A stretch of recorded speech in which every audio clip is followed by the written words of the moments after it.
I am moderator Kate Poverman, and I am going to hereby call the third day of the 2021 Spring Annual Town Meeting.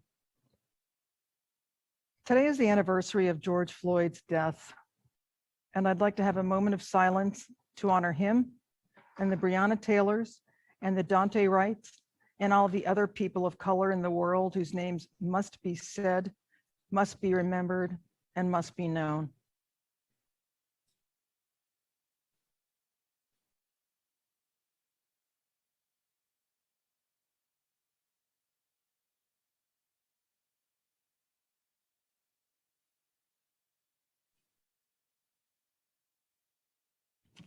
Thank you. Okay, moving on to business. The first thing I would like to do is clarify something in the budget supplement on table 2 that we reviewed last week. In the supplement on page 2, the column for utilities expenses was not shown. It was shown in the first edition. All the numbers we voted on were correct, but I wanted to point that out to you.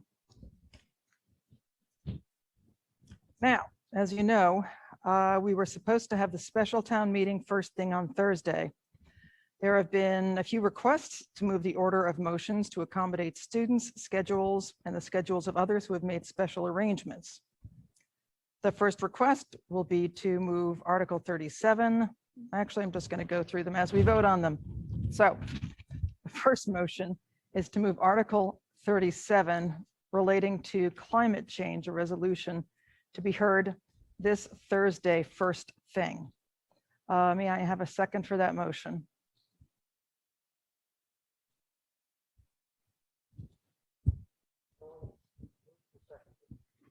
I still need a second for the motion. Nobody has? Okay, we're not moving on until somebody seconds it, so. It's been seconded, thank you. All right. Now we are going to have a vote on whether or not to approve moving Article 37 on climate change to be heard first thing Thursday evening. Can you start the vote, please? It's a majority vote.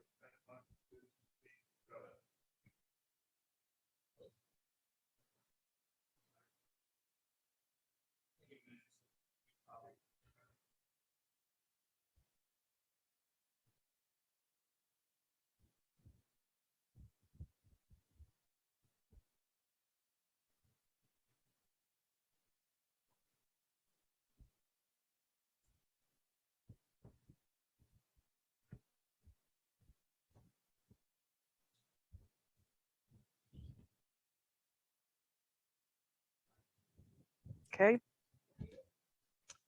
Ms. McNally.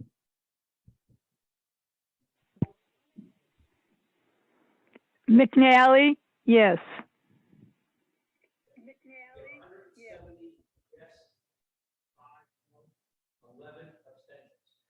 Okay, we have 170 yes, 5 no's, and 11 abstentions. The motion passes. The second motion we have is to move Article 11 relating to the statement about Indigenous people to be heard second thing Thursday. May I please have a second for this? Excellent. All right, we will now hold a vote on whether or not to hold that second thing on Thursday.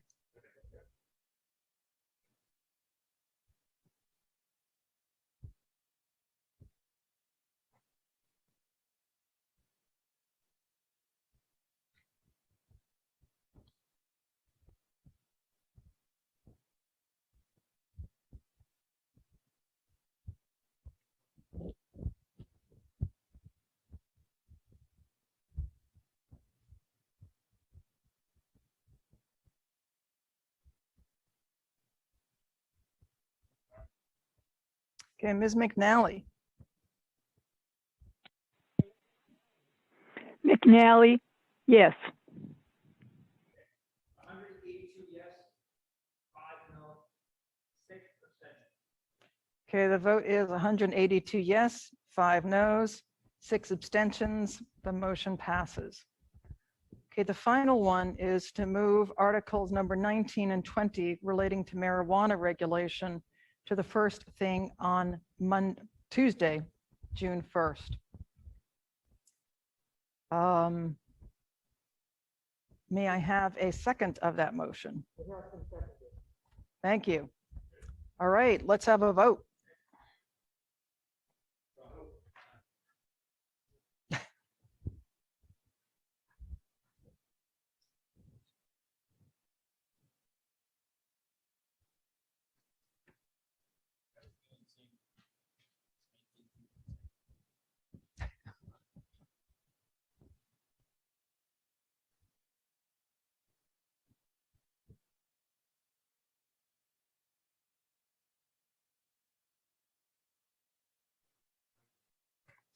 Okay, what are the votes?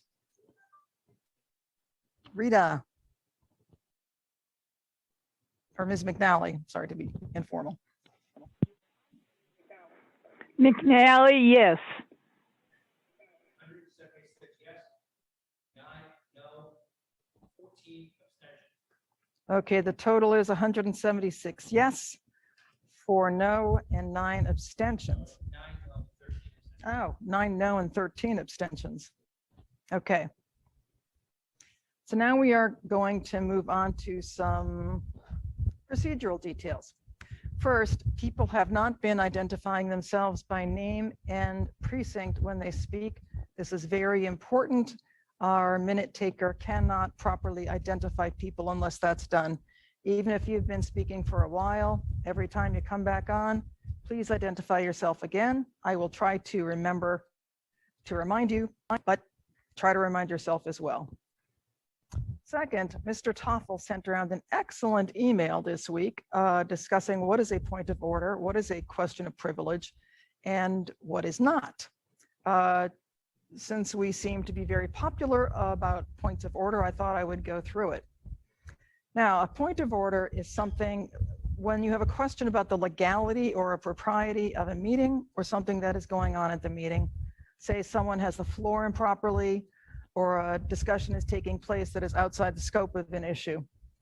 A question of privilege has to do with the safety of members collectively. Like, let's say there's a drip in the roof, you want to let the moderator know. If someone is engaging in derogatory or disruptive matter, you also rise to a question of privilege. Neither of these, and there is virtually no opportunity or reason to interrupt a speaker, say they made a mistake, or to state your point of view. There is no point of information. There is no point of clarification. The wrap-up message is, if you think you have a point of order, you probably don't. Okay. The order of tonight's hearing is going to be the short-term rental issue. And then we will move on depending on how long that takes. I actually have to recuse myself from this issue because I was formerly on the Zoning Board of Appeals, and I was on the panel that heard the issue on allowing short-term rentals when it came up, and I am a defendant in a lawsuit on the issue. So my predecessor, Mr. Gadsby, will be taking over this discussion. Thank you.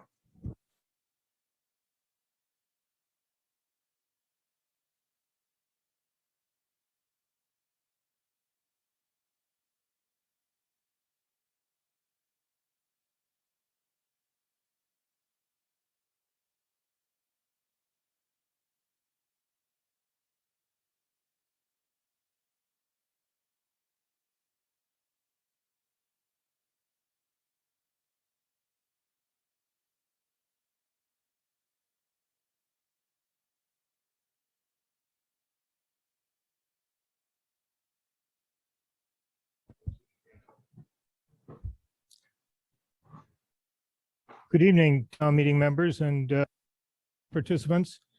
And thank you, Madam Moderator. I'm not quite sure I should thank you for handing me this set of articles, which will not be the easiest for any of us to discuss, but discuss them we will. We will have a single debate on Articles 14 through 17. And I will go through the motions before you under these articles.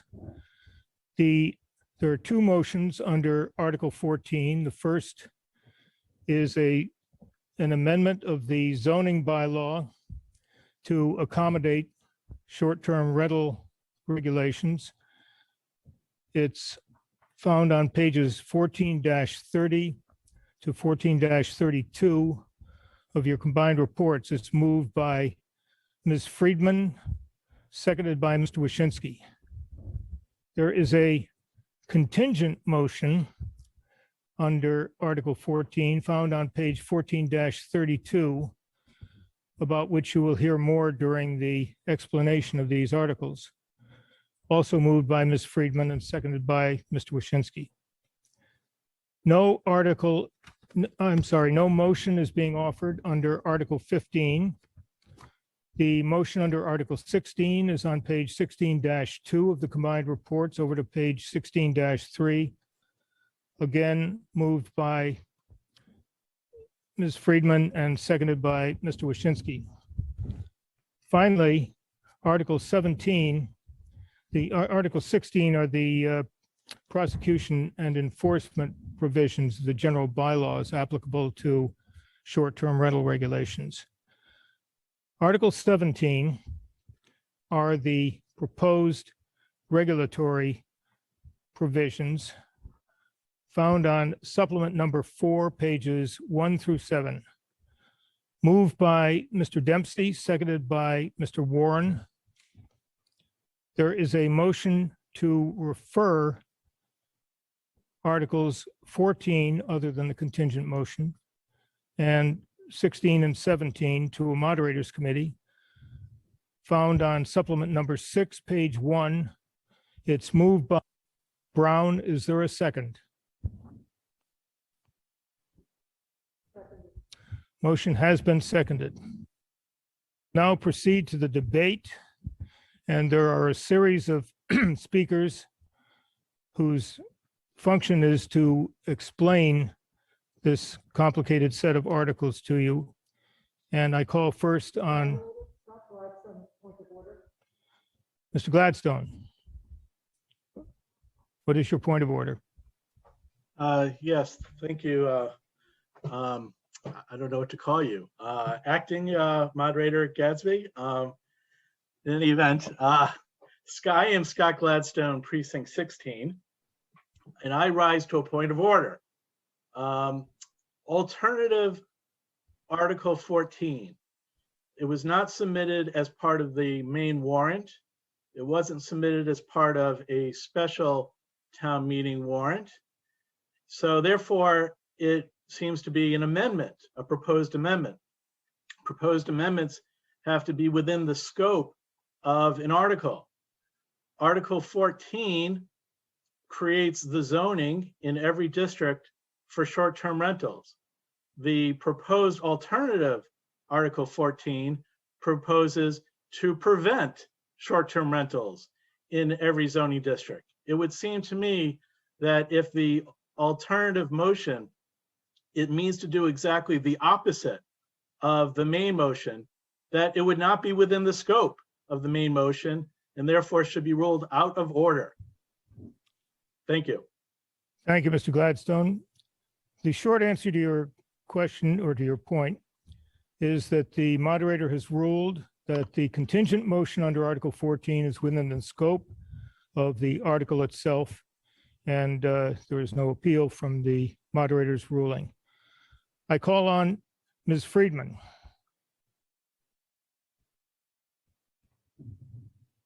Paula. Good evening. Okay, 1 second. May I have the first slide, please? Well, tell us who you are. Oh, good evening. My name is Paula Kate Friedman, Town Meeting Member 14, and Chair of the Moderator's Short-Term Rental Committee.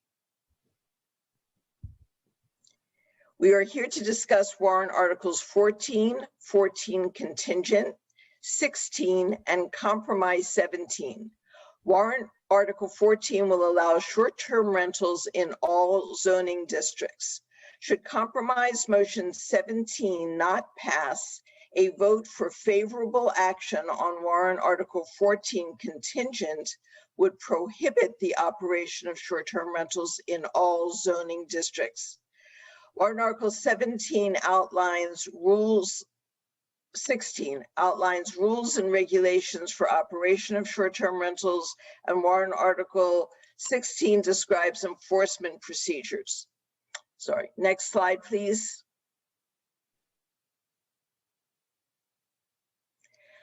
Short-term rentals or Airbnb or HomeAway or VRBO is a massive, growing, multi-billion-dollar industry. At last fall's town meeting, there was strong discussion on all sides of this issue. The matter was referred to Moderator Gadsby to create a short-term rental committee to study the issue and report back to Springtown Meeting 2021. The issues are complicated, confusing, controversial, and challenging. It is important to review the history of short-term rental process in Brookline. I can't remember any other issue in the past 20 years that has received so much discussion, so much scrutiny, so much public engagement, and so much review by town departments, committees, boards, and public forums. The motion to refer claims that there has not been sufficient public discussion. Nothing could be further from the truth. As Michael Zurup, a new town meeting member, wrote on the listserv, to my recollection, this is the third time that town meeting has debated the issue of regulating short-term rentals. The first time, town meeting referred the issue to the planning department. The planning department then developed a second proposal which evolved through the review process. Then the town meeting again voted to refer this issue, this time to a moderators committee. The moderators committee has returned with a third proposal. It has grown further in compromise. Kicking the can down the road yet again would not speak well of this form of government's capacity to resolve challenging issues. And then he pointed out that we are at least 2 years behind our neighboring communities in acting on this. Next slide, please. I want to acknowledge and thank the many people who contributed to and facilitated our work. There are too many to name, but my sincere thanks. I hope you know who you are. There is one person who deserves special recognition in bringing the compromise motion together, and that is Paul Warren. Paul spent countless hours walking a very fine line to bring together an agreement between disparate parties. He pulled the proverbial rabbit out of the hat. Thank you, Paul, for all your work. Now about the committee. The moderator charged the short-term rental committee to not start from scratch, but to build on the extensive work that had been done previously and to address the major issues that were raised during the fall town meeting discussion. Next slide, please. We began meeting in January once a week, sometimes twice a week, for 3 to 4 hours at a time. We heard from the public through public hearings and letters.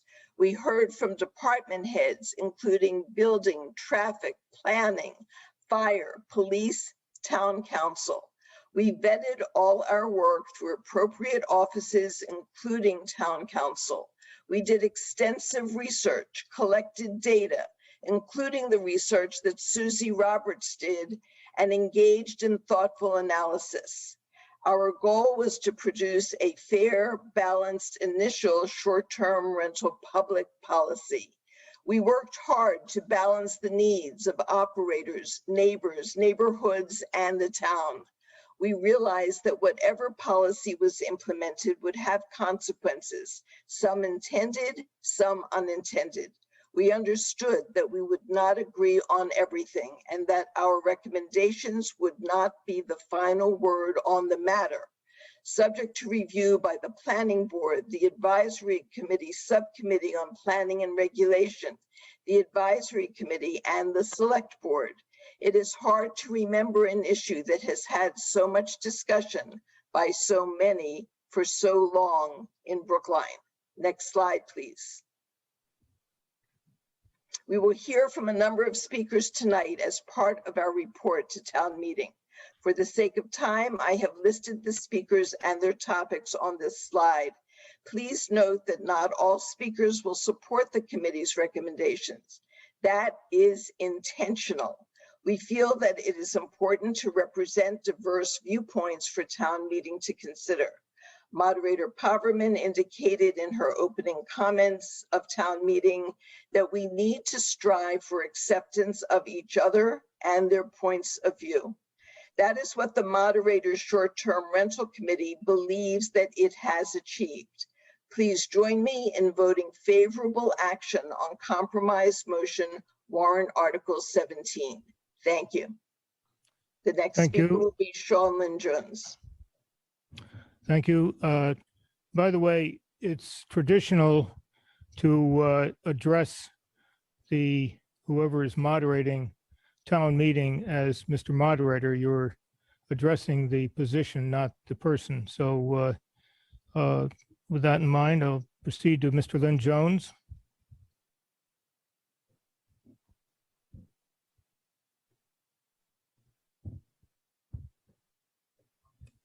Yes, I hope you can hear me now. you're all right. Thank you, Mr. Moderator. I'm Sean Lynn Jones, Precinct 1, and I'm going to speak as a member of the Moderators Committee. I'm going to talk about the information that the committee used, the uncertainties that remain, and the rationale for the start small approach to SDRs.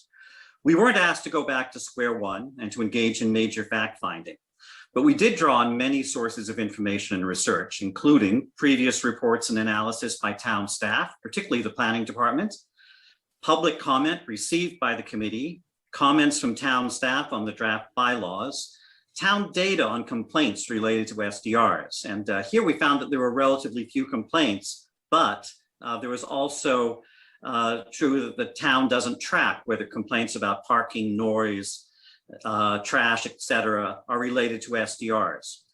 We looked at research conducted by committee members on the impact of short-term rentals in cities in the United States and other countries.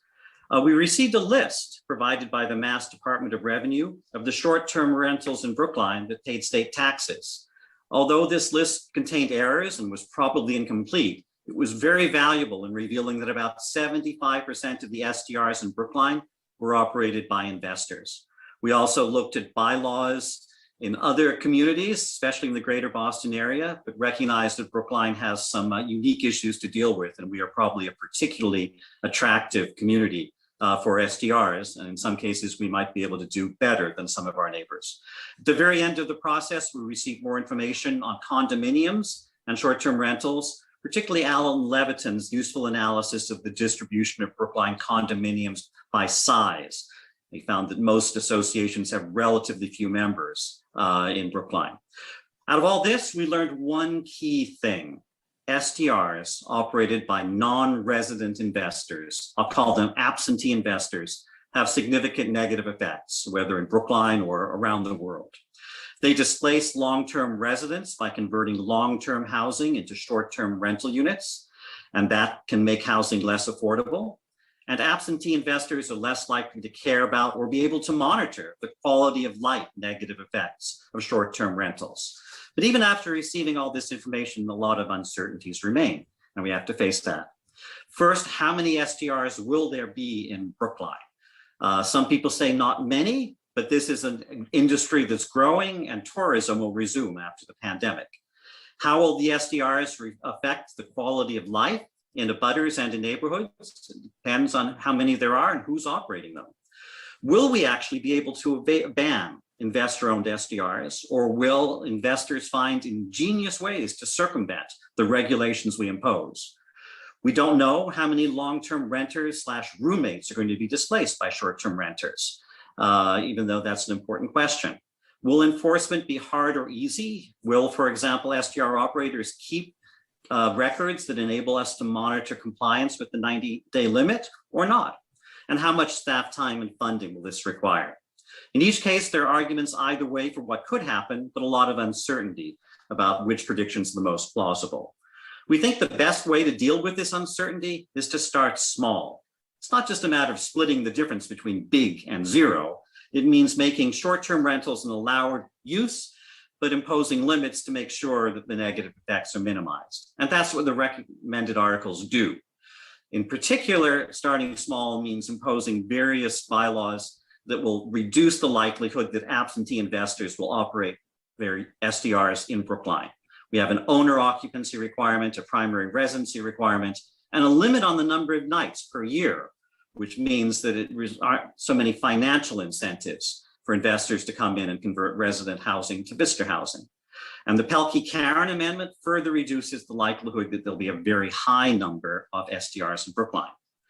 Overall, starting small has three big effects. It minimizes the scale of any initial and unanticipated negative effects of SDRs. Second, it provides an opportunity to gather information and learn from experience. And third, and maybe most important, it avoids the problem of having to ratchet down. Starting small means that we don't get locked into a permissive SDR structure that's very hard to dial back once many SDRs are already up and running under the new regulations. After we start small, changes are still possible.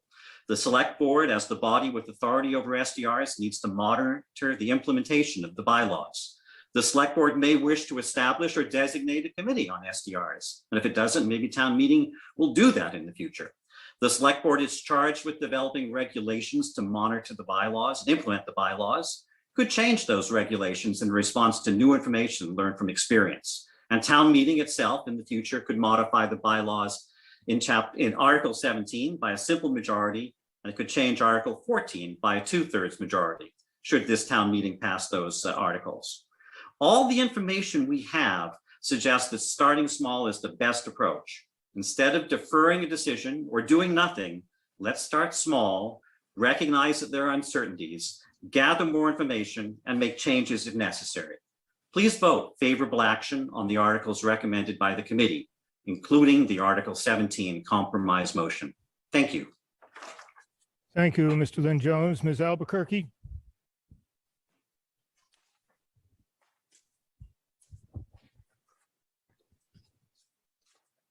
Good evening, Mr. Moderator. Ann Albuquerque, Town Meeting Member, Precinct 1, member of the Moderators Committee. We work hard to draft regulations that can be followed, enforced, and have the well-being of all in mind. On the town meeting listserv, someone mentioned that I am privileged. I am indeed privileged. My loving dad got his first pair of shoes at the age of 9, started to work at the age of 12, and only finished 4th grade. My mom finished 9th grade at the age of 30 while studying at night, working during the day, and pregnant with me. I am the first and only in my immediate family to finish high school. Equity, to me, means making sure that the rules we put in place don't force those that rent to move out, because the long-term rental rooms will be converted into profitable rooms available at the Airbnb. It means that Brookline continues to provide affordable housing. If STRs are allowed in small condos, the condo fee will go up as there is more wear and tear, the cost of utilities, insurance, and maintenance that is borne by all goes up, and as a result, rents will go up. Equity also means that we protect the well-being of those that work hard to have their well-deserved rest. An elderly couple that was my neighbor could no longer deal with all the noise and trouble associated with an STR in their building and decided to move out. It also means protecting the rights of all condo owners who bought knowing that they were buying in a residential condo, not a commercial one. Small condos run like a family with common open spaces in the basement where the laundry machines, the bikes, and their belongings are. It also means protecting the safety of all. Imagine your kids playing in the basement, common areas, and strangers having access to those areas. Equity also means not generating unfair competition to the lodging houses and hotels that must comply with a lot more regulations than STRs and yet represent much more tax revenue to the town. Those that are house rich and cash poor can rely on no long-term rentals that are more than 27 days. Many of my friends do just that. The 90-day bylaw limitation is designed to contain the negative impacts on neighbors and to keep affordable housing. In unique cases that do not risk any imposition on neighbors or to long-term housing affordability, the Select Board has discretion to waive the 90-day bylaw up to a maximum of 180 days after establishing criteria and justification for departure from the bylaw limit and after a public hearing. I urge you to vote no to defer to a moderators committee, yes on the compromise warrant Article 17, but after hearing from our constituents, I am voting with my conscience, which is no on warrant Article 14, and yes on the contingent warrant Article 14. Thank you. Thank you, Ms. Albuquerque. Ms. Wu.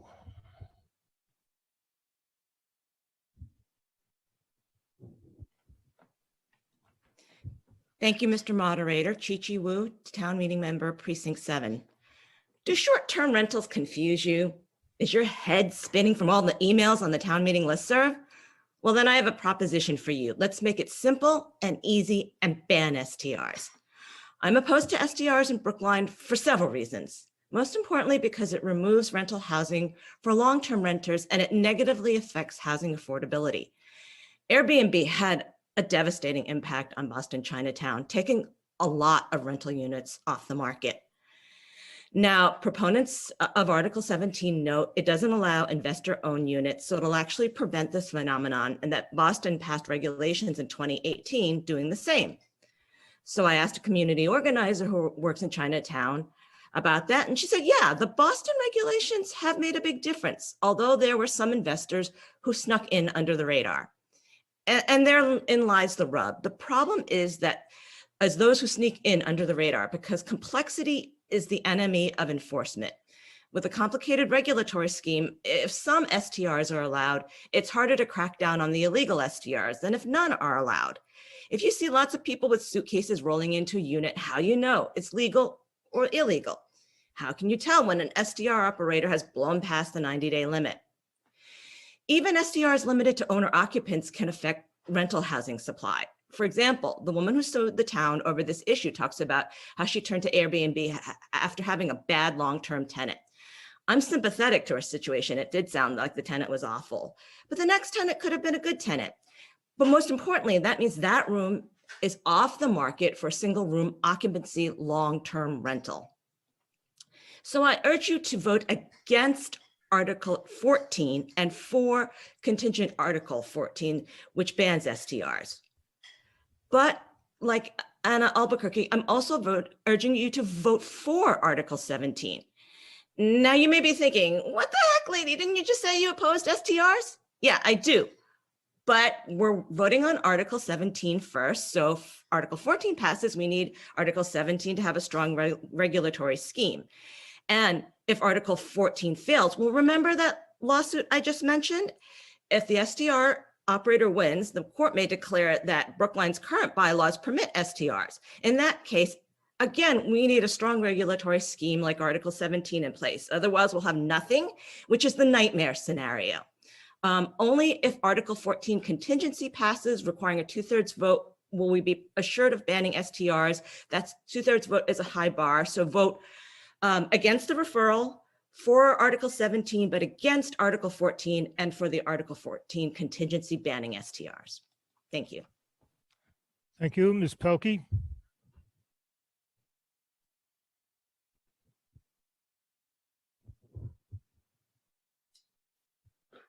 Yes, Linda Olson Pelkey, Town Meeting Member, Precinct 2. Could I have my first slide, please?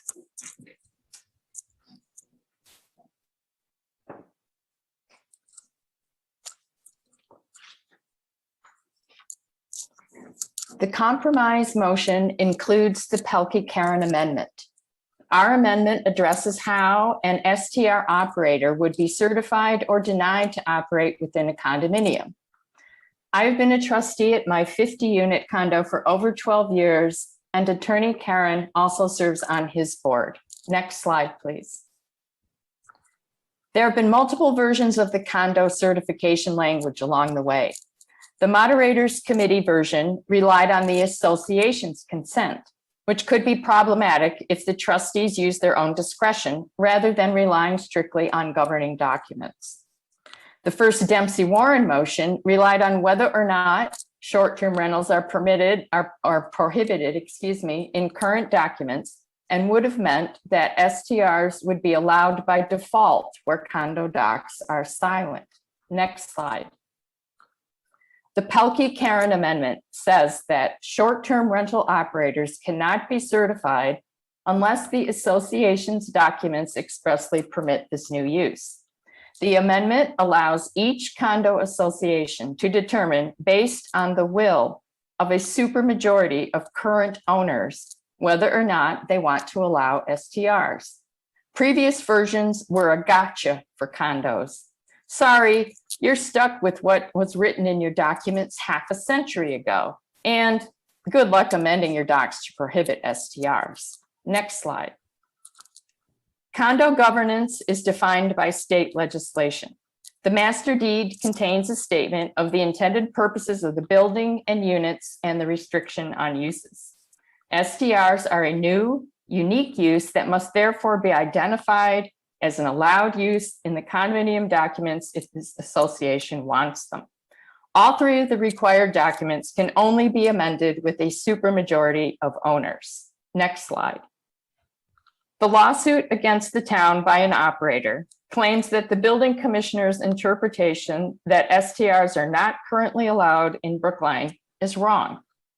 However, there is significant evidence that STRs are a new use. The town is proposing an amendment to our zoning to allow a newly defined use, short-term rentals. And the state legislature amended Chapter 64G to allow collection of a room tax for short-term rentals accessed via a digital hosting platform. This confirms STRs are a new transient occupancy use facilitated by modern technology. Next slide. Almost all condos in Brookline were created prior to the existence of short-term rentals. Our language makes it clear that condo associations need to opt in to short-term rentals rather than opting out.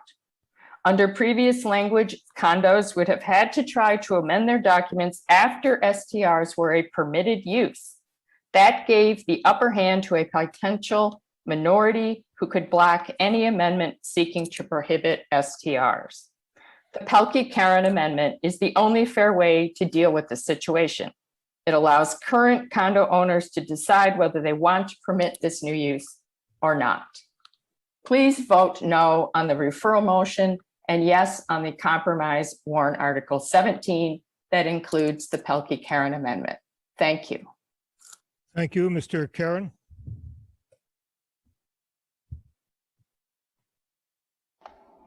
Thank you, Mr. Moderator. John Karen, Town Meeting Member, Precinct 12. The Pelkey-Karen Amendment is simply designed to let condominium owners in a building decide what the majority of building owners who live there would like to have permitted in their condominium building. This is something that can potentially create lots of issues for people who live in condominiums: noise, safety, disruption, potential legal liability for the entire building association if someone hurts themselves in a common area. And the Pelkey-Karen Amendment simply says, if you're going to permit this in people's homes, you should go with what a majority of condominium owners think they would like to have in their building. And it's important. Condominiums are a lot of people's homes. It's my home. Every condo building I've ever lived in has had at least one family with children. And so what the Pelkey-Karen Amendment simply said was, if you want to have this use in the condominium building, the condo documents must expressly permit it. Normally, to do a change to the condo documents requires some form of supermajority. It's usually 2/3 or 75%. And if you flip it and said it was allowed unless the condo documents prohibited it, you could potentially be allowing a minority of owners, or even one in a very small 2 or 3 unit building, to inflict their business model on the entire building and on the entire unit owners. So the Pelkey-Karen Amendment doesn't prohibit short-term rentals. It simply says that if you're going to have them in a condominium building, a majority of owners should have the opportunity to decide if that's the kind of building that they want to live in. And back when most buildings were formed, that was not something that was done. Yes, you might have put an ad in the Brookline tab that you had a room to rent on a short term, but that's not the same as listing it on Airbnb or Vrbo. So this gives condominium association owners a fair chance to decide what kind of building they want to live in. I'd like to thank everybody who was involved in the Great Compromise. I don't want to sound like the Oscars, so I'm not going to thank everybody. Paul, Chris, Paula, Neil Wyshynski, Sean Lynn Jones, cast of thousands. But now that the Pelkey-Karen Amendment was incorporated into this, I would definitely support warrant Article 17, and I hope you will too. Thank you. Thank you, Mr. Dempsey.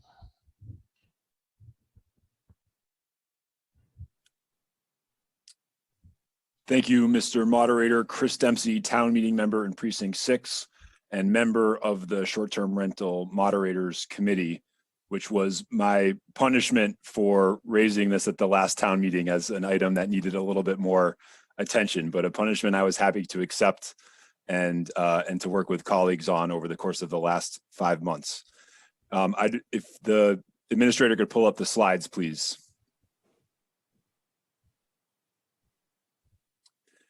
So my job tonight, and I'd go to slide 2, the first slide with an image, is to tell you all what's in the compromise motion on 17.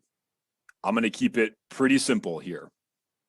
The compromise motion bans investor-owned short-term rentals.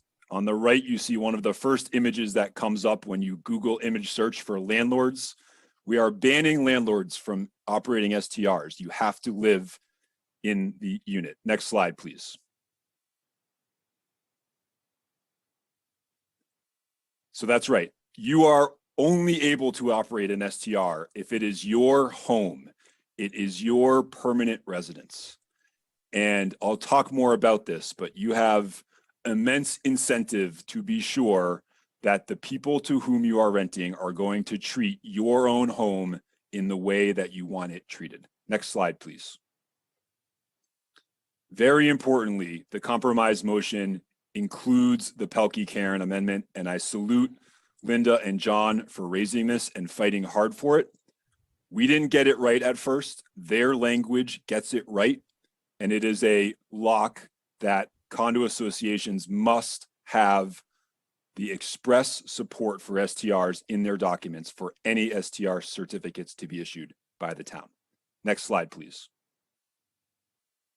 The compromise requires notification of abutters. The select board may require additional notification beyond that, but folks that live in and around any units, any homes that are being offered for short-term rental will receive a notification with information about how to contact the appropriate people should there be any issues. Next slide, please. The compromise motion requires inspection of all homes and units before they can be certified by the town. They will meet the highest standards that the town has for building code, for fire code. That inspection must occur first before there can be any short-term rental. Next slide, please. The compromise limits the number of days to just 90 days per year. And this is an important conversation around the need to make sure we are not taking away from long-term housing and that we have an appropriate amount of days in case there are fears about impacts to neighbors. On only a case-by-case basis, not townwide, but only a case-by-case basis, under this compromise, the select board, after a public hearing and after establishing the right metrics or standards or criteria for allowing additional days, can issue on a case-by-case basis permits for up to 180 days. I would expect, based on the last 6 months of debate, that this would happen in fewer than 10 properties across the entire town of Brookline. I don't know that number is exactly right, but that would be my best guess. It's an extremely limited number of units that would apply for the 180-day ability. Next slide, please. The occupancy here is limited. It's limited to the number of bedrooms that are available in the STR multiplied by 2. There are no party houses here. There are no crash pads. There is no fitting 8 people into a 2-bedroom condo unit, the number of guests are limited by the number of bedrooms. Next slide, please. There's additional provisions here too that I want to make sure people understand. There is no commercial use of any STRs. You cannot rent an STR to film a commercial or to host a business meeting for your board of directors. You are not allowed to do that under this compromise. Your rentals must be at least a full day rental. There is no renting by the hour for short-term rentals in Brookline under this compromise.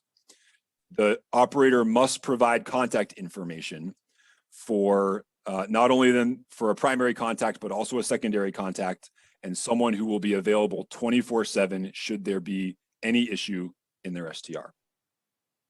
The operator must, by this compromise, provide guests information about parking regulations and instructions for disposal of trash and recycling.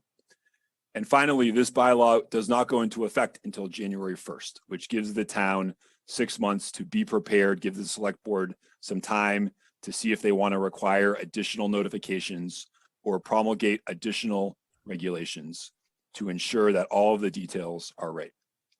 Next slide and final slide. I want to get back to this concept of people renting their homes.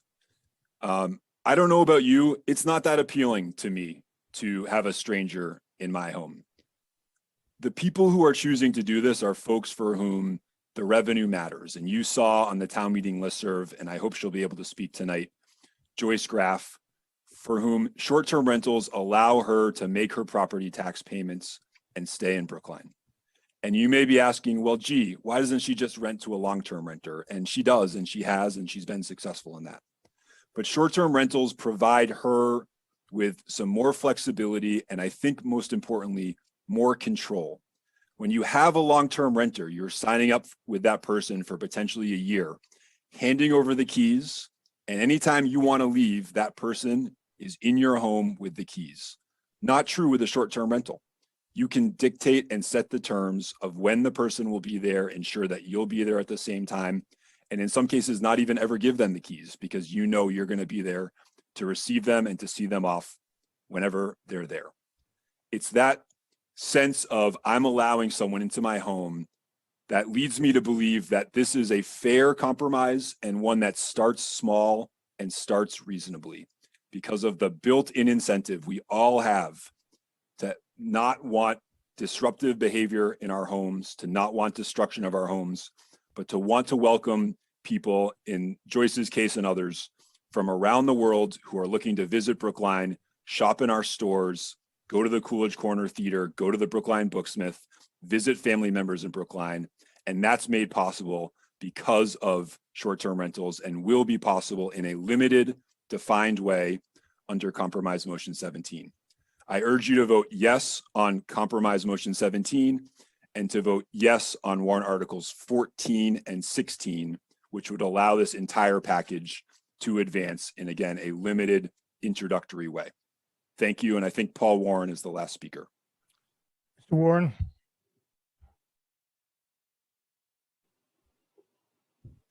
Hi, good evening, Mr. Moderator. Paul Warren, Precinct 1, also a member of the Moderators Committee on Short-Term Rentals. If I could ask the administrator to put up my slides. But before I dig into my slides, I heard my name called out for helping to facilitate a compromise. Let me say that compromise can't occur without willing participants. And the greatest barrier to compromise is fear and a lack of trust. So I really appreciate Chris Dempsey and Paula Friedman and Linda and John and Anna, all those involved, and also folks that weren't involved, that were peripheral to this, being willing to take a leap of faith and compromise. So thank you very much. I'm going to cover a couple of things. One is the voting sequence that you're going to experience tonight. Some of you have seen this slide or a portion of this slide presented in the town meeting list. I do want to talk through it a little bit. And then I'm going to go into the compromise, the contingent Article 14, excuse me. So the first portion of the sequence of voting here is actually the sequence that I would recommend to you tonight. I am fully in support of Article 14, 17, and 16, and I would encourage you to pass short-term rentals for all of the reasons that Chris just explained. So tonight, if you look at the chart here, starting on the left, the first motion that you will vote on is the referral articles. This is an article motion to refer Articles 14, 16, and 17, but not the contingent motion, to a moderator's committee. That does require a 50+1 vote to pass. I'm suggesting encouraging you to vote no on that. We would then move to Article 17, which covers the regulations as described by Paula Friedman and Chris Dempsey. This is otherwise known as the compromise motion. This too is a change to the bylaw and would require a 50+1 vote to pass. I'm encouraging you to vote yes on that. We would then move to, should 17 pass, we would move to Article 16, which covers enforcement. That too is a change to our general bylaw, which again requires a 50+1 vote to pass. And I'm encouraging you to vote yes. And then Article 14 would come next, and this is the change in the zoning bylaw, which would require a 2/3 vote. Should all of that happen at the end of this debate and this evening, we would have zoning and general bylaws that are updated to allow short-term rentals. Could you go to the next slide, please? But that may not happen. Should any of the above happen, meaning if we vote no, if we vote to refer the articles 14 through 17 to a moderator's committee, or if Article 17, Article 16, or Article 14 do not pass, any one of those, the next vote that you'll be asked to make is the motion on Article 14, the contingent motion. And I'm going to explain that in a minute, but you'll have a choice. If you will be able to, again, that requires a 2/3 vote. If you vote yes, essentially that makes in our zoning bylaw that short-term rentals would not be permitted, expressly not permitted, and our zoning bylaw would be updated to prohibit short-term rentals. If you vote no, we have the red zone here. We would essentially remain as we are today, where short-term rentals are not mentioned in our zoning bylaw, and we will remain silent. Next slide, please. So why do we need a contingent motion 14? Well, first, short-term rentals are not a defined use in our zoning bylaw. And the building commissioner in the ZBA, in fact, it's specified in our zoning bylaw that if something is not listed in our table of use, then STRs are prohibited or that use is prohibited. So STRs are not included in our zoning table of use bylaw. Therefore, STRs are prohibited in Brookline. There is an existing lawsuit that is challenging the town's determination that our zoning bylaws do not allow for the operation of short-term rentals in Brookline. This is really important, and other challenges may follow. So why is this important? Next slide, please. If a challenge is successful and our zoning bylaw continues to be silent on short-term rentals, short-term rentals may become an as-of-right use without any specific regulations to govern them. That would be very challenging to us. Short-term rentals would be operating. We couldn't limit how many people other than what's defined in our health and building codes. We'd have no way to keep short-term rental operators who are investors out. There would be some really significant challenges. And without those provisions to prevent investors from converting our long-term housing into short-term rentals, our housing shortage issue is going to continue. Next slide, please. So this is what contingent motion 14 does. I took just the table piece. This is in your supplemental reports, in your combined reports. But essentially what it does is it defines a short-term rental as being for a period of 27 days or less. And then it says it's not allowed in any of the zoning districts. This will only be moved again if Article 14, 15, or 17 fail to pass. or if the articles are referred. Next slide, please. So a yes vote for the contingent motion 14, should we get to that point, I hope we don't get to this point. But what it does allow is it buys us some time. If we do not pass Article 14, it means that we just can't agree to a 2/3 level. It certainly will protect our long-term housing, not only those individual bedrooms, but there could be an additional challenge in the future. If our short-term, if our zoning is quiet or silent on short-term rentals, there could be another challenge that effectively negates what we're doing. And more importantly, it eliminates the ambiguity that currently exists. That is, one, facilitating the existing challenge to our decision, and also may stimulate other challenges in the future. Next slide, please. So the best way to prevent ambiguity, the best way to not have to make this decision about contingent Article 14 is in fact to vote in favor of short-term rentals. So to do that, again, you know me for someone who is usually cautious. I've been cautious on cannabis. I've been cautious on scooters and any number of things. I'm recommending, in my cautious nature, to support short-term rentals this evening. So in order to do that, you would vote no on the referral.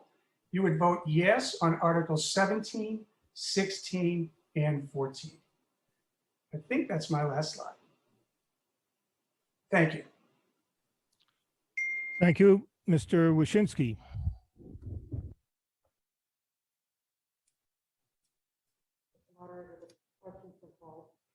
I won't take a motion for the question at this time. Mr. Wyszynski? Thank you, Mr. Moderator. Neil Wyszynski, Precinct 5, speaking for the Advisory Committee.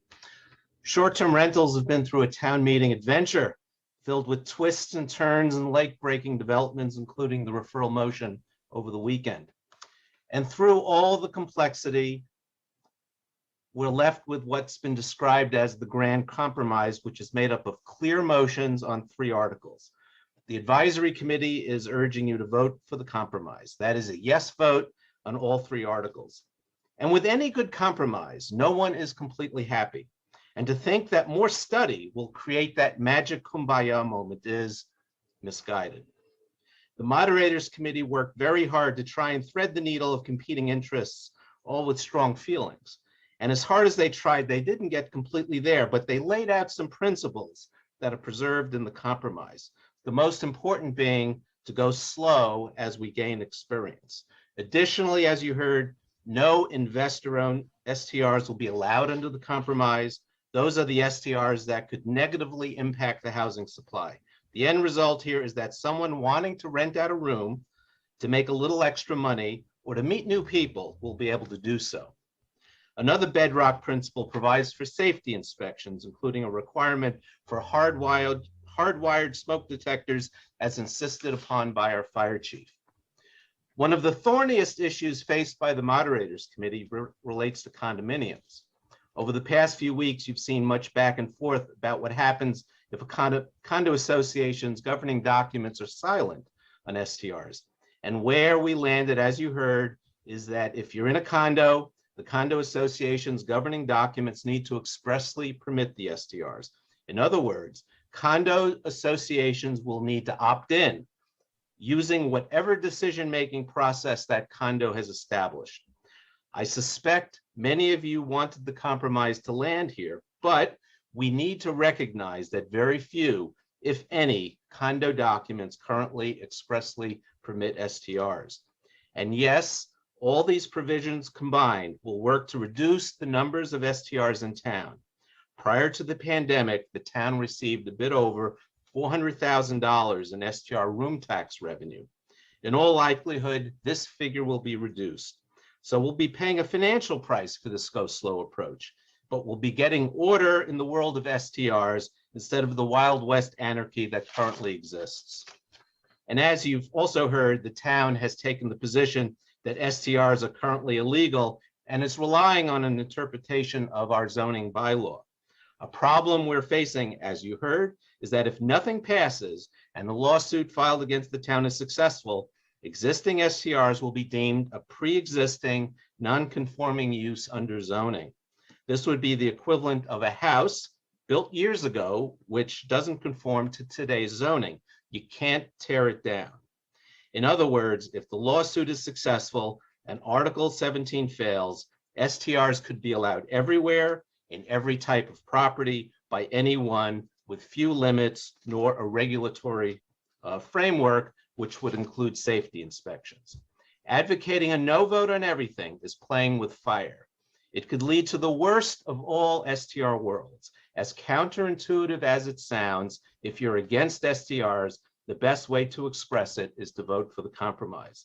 Voting no is not necessarily going to stop STRs. It could make things worse. This is complicated. You'll also note that the advisory committee is recommending the contingent motion if these articles fail. The contingent motions, as you heard, expressly disallows STRs everywhere in town. This wouldn't stop STRs deemed to be pre-existing non-conforming in a lawsuit, but could stop new STRs. But again, there'd be no regulatory framework. With respect to a referral, the advisory committee says, heck no. We've kicked this can down the road long enough. It's been studied 3 times. If you think it needs more study, let's put something in place while we study it. So let's keep things as simple as we can. Yes votes down the line. The AC urges a yes vote on 17, a yes vote on 16, and a yes vote on 14. Thank you. And no action on the referral. Thank you. Mr. Gladstone.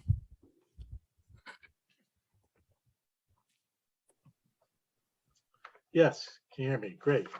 Thank you. Scott Gladstone, Precinct 16. The motion under Article 17 now includes the Pelkey Karen language. I was against that language because it means that practically no condominiums will allow STRs, thus relegating them to single-family homes only. I hate that result, but I'm not offering any further amendments to undo that latest consensus proposal. If you do not like STRs, or you want to start with a small number of allowed STRs as possible, you should vote for the consensus Article 17. I am abstaining from the vote on 17, but will vote in favor of 14 because the Pelkey Karen language will be detrimental to a recent client who now will not be able to participate in STRs, even though she has been doing it because she enjoys it and she needs the money. Again, if you want STRs to be as tightly regulated as possible, you should vote for the consensus Article 17 and 14. If you are against STRs or want them to be as tightly regulated as possible, nothing better is coming. Tonight is the night. And one more note. If 17 fails and you vote in favor of alternate 14, or even if 17 passes and you vote in favor of alternate 14, that will have no effect on the pending lawsuit.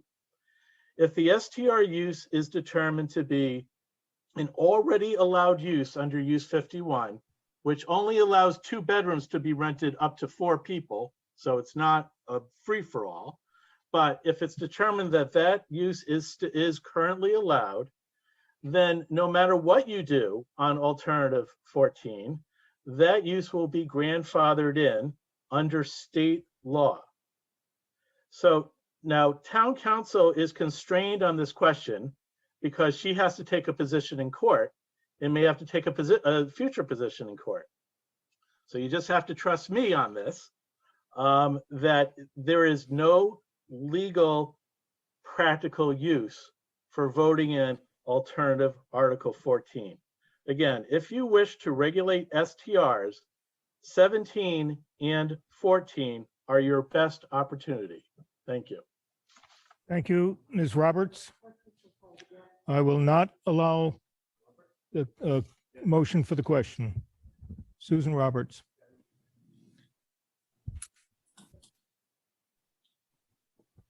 This is an important issue and we haven't even had. Mr. Who?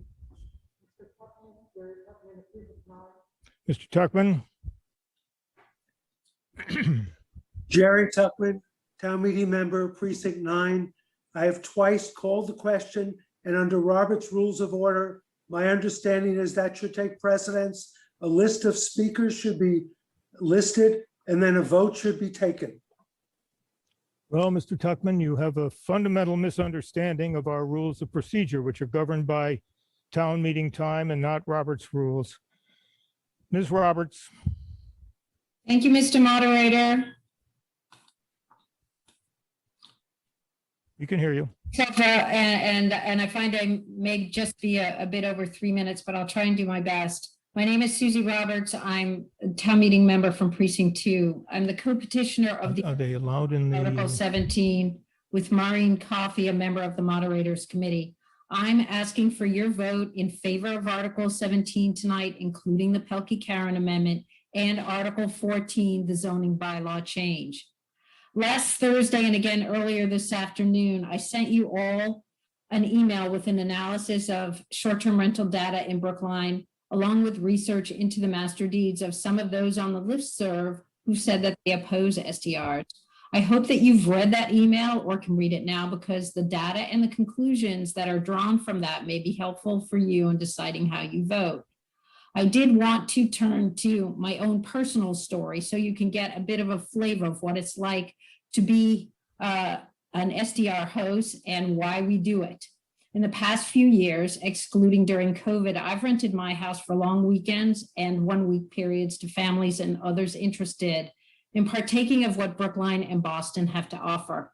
Most of my rentals have coincided with events happening in Boston, such as the marathon, school graduations, and Red Sox playoff games.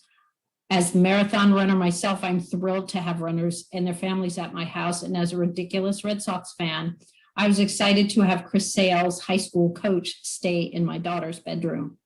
My guests also have been parents visiting children and their elderly relatives in the hospital. I've even rented to Brookline families renovating their homes who need a place to stay around the corner for a short period while their floors are being sanded. I vet my guests well, and I communicate with them during their stay to make sure everything is okay. As we saw earlier in emails from Cher Duffield, town meeting member from Precinct 6, and Ann Trecker, one of her constituents, I am not alone in ensuring that my guests are responsible and comply in all respects with the applicable law, including parking and condominium rules. Joyce Graff also rents out rooms to graduate students and others and receives excellent reviews for the care that she takes in her home and having those who stay there. I view my role in renting out my house as providing a service to families and those visiting Boston so that they can participate together in observing their important events in an affordable way. I also view my role as being able to show off how wonderful Brookline is. Surely we can all agree that people like Cher, Ann, Joyce, myself, and others renting our homes in this way are good for Brookline. Our rentals generate needed tax income for the town and business for our merchants. And contrary to any misinformation that you may have read on the listserv, those of us who rent out our entire houses are not removing homes from the town's available long-term housing stock, because of course our homes would never have been available as long-term rentals because we live in them ourselves. To be clear, and this is very important, a lot of us are seniors whose children are grown and we have homes that nicely accommodate families or have space to rent while our children are not home or are back visiting. Indeed, the income generated is important to help us financially stay afloat in an age when Brookline's taxes keep increasing and retirement, unemployment, or underemployment has caused a reduction in our income. Some of us, like myself, have lost our spouses, and we are down to one income, not two. Hosting guests on a short-term basis helps in a significant way, and as Chris Dempsey just told you, it gives us the flexibility and the control that we would like to have in our homes. In short, Warrant Article 17, the Great Compromise, provides a reasonable path for Brookline to do right by those wishing to rent their homes on a short-term basis and those who fear that their quality of life may be compromised. Please, let's get this done tonight with a bylaw and zoning change on the books. Please vote in favor of Article 17 and Article 14. Thank you. Thank you, Ms. Brown. You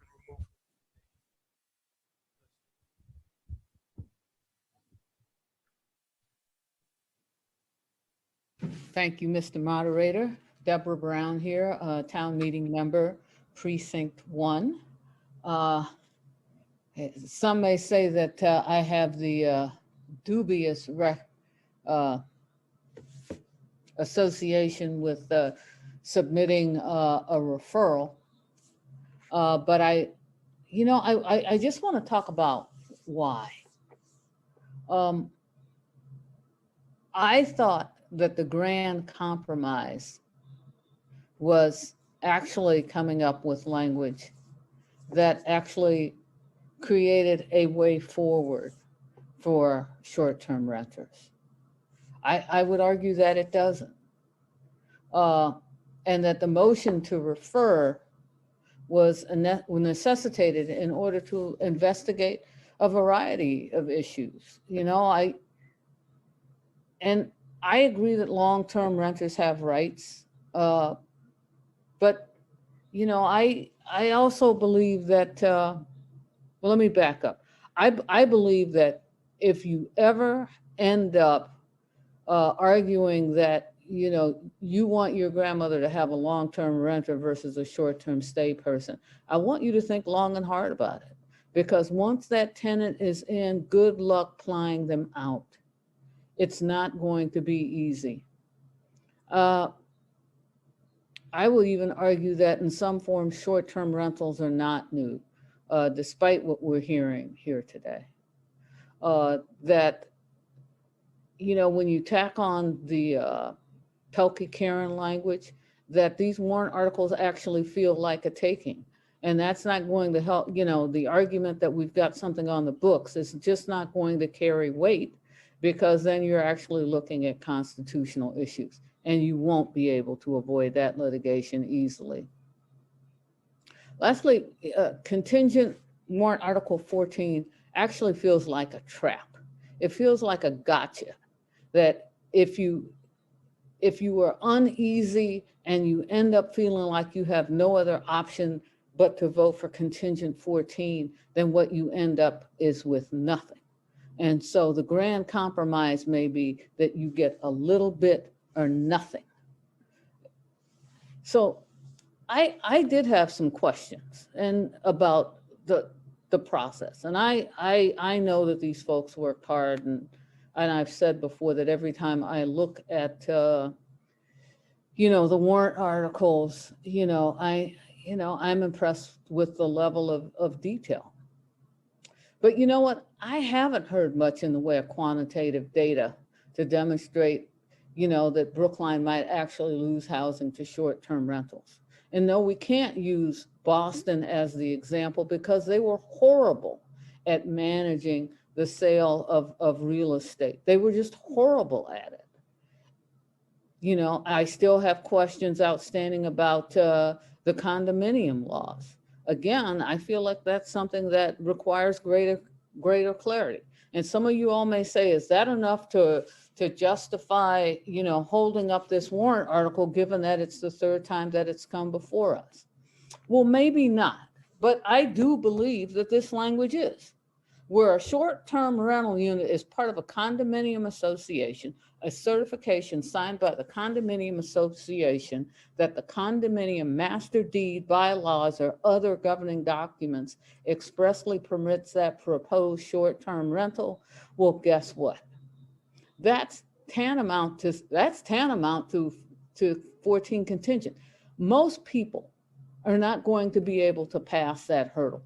Most people are not going to be able to pass that hurdle. And why would we set that hurdle for short-term rentals, but we don't set it for other things? And so you've got this double standard here. I still question the idea that renters can't be short-term rental hosts. Again, it speaks to an inequality. I think that we have grossly underestimated what the construction of these warrant articles may mean for single-family homeowners. I mean, they may end up being where people end up staying. I still contend that more community engagement was needed. It's not enough to post things online or on the calendar and say that that's community engagement. Community engagement means reaching out to disparate groups, not your friends. And if you tell me that town meeting members have been talking about it left and right, that's just us sitting around the table, basically. We are insular. We are not gathering information then from the broader community, and that's essential.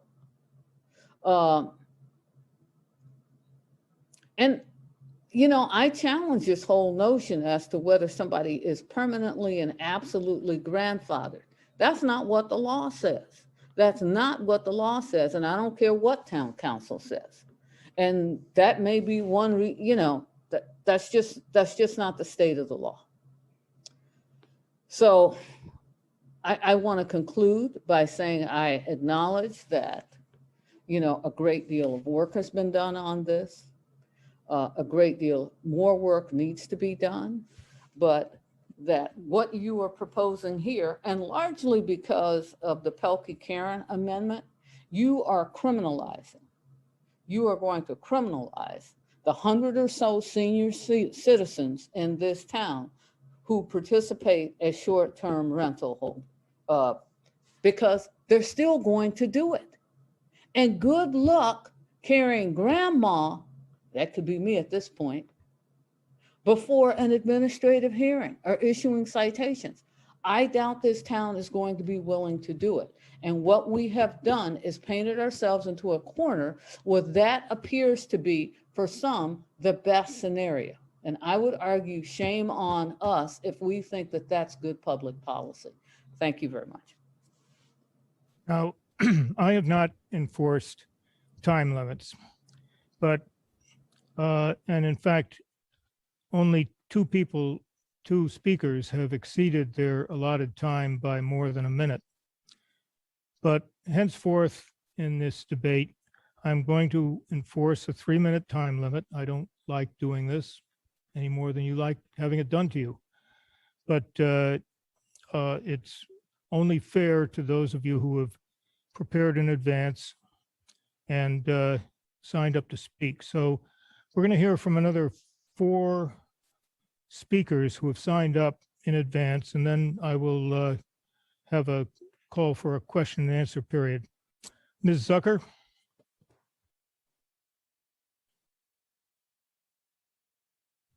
You have 3 minutes.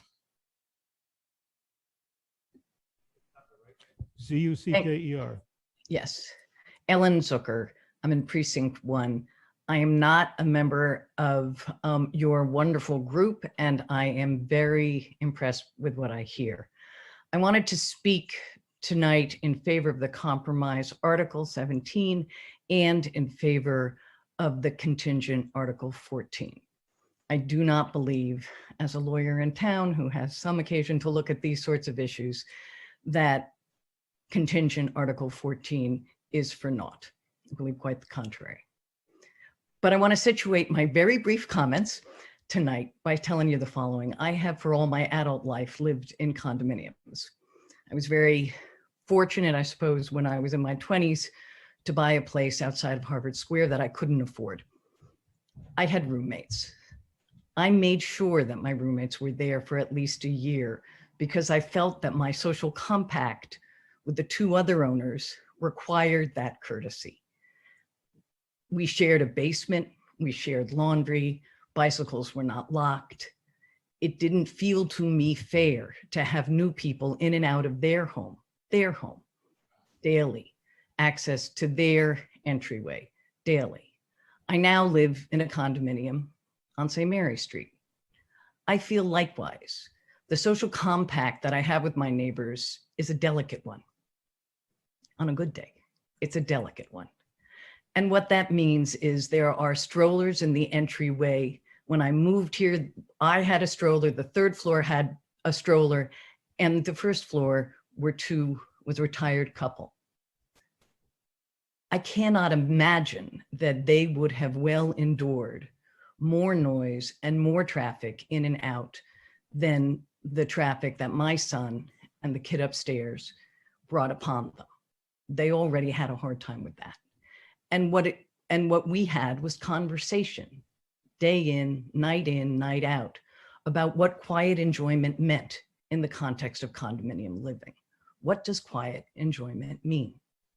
I commend the drafters of the compromise for trying to figure out the balance between the bargain we strike when we become residents in a condominium unit and read the words quiet enjoyment in the condo docs. Well, you have 30 seconds, Ms. Zucker. Thank you. Probably Not to ought to mean get that, to your. that there will be endless people coming in and out. I also would ask that you can take very seriously the regulations that will require the Board of Selectmen to allow for more than 90 days only for good cause shown and only upon the establishment of sound criteria. Thank you. Thank you. Mr. Fernandez. Thank you, Mr. Moderator. Raul Fernandez for a unanimous select board recommending favorable action on Article 17, as well as favorable action on the accompanying Articles 14 and 16. And I promise I'll be brief here. We do understand that many parties, including members of the Moderator's Short-Term Rental Committee, the Advisory Committee, town staff, and those who brought amendments have worked in earnest to find a solution that addresses the various issues at play here. While the approach outlined in Article 17 may be no one's first choice, it certainly isn't mine. It is, of the choices before us tonight, far superior to the alternatives, which is either to ban STRs altogether because we couldn't agree on how to regulate them, or to vote everything down, which would bring us back to square one, likely facing another series of STR articles in the fall. And yes, I'm well aware that future articles on this issue, which would seek to make STR regulations more or less permissive, are sure to come regardless of what we do tonight. I will note that on an earlier vote, a majority of our board supported the original Article 17, which was much more flexible and permissive than the article before us. However, let me reiterate and clarify that in the absence of that version, the select board is in unanimous support of this version of Article 17, which is before us tonight. Should that article fail, a majority of the select board urges you to vote no action on the contingent Article 14, which would ban STRs altogether. Thank you.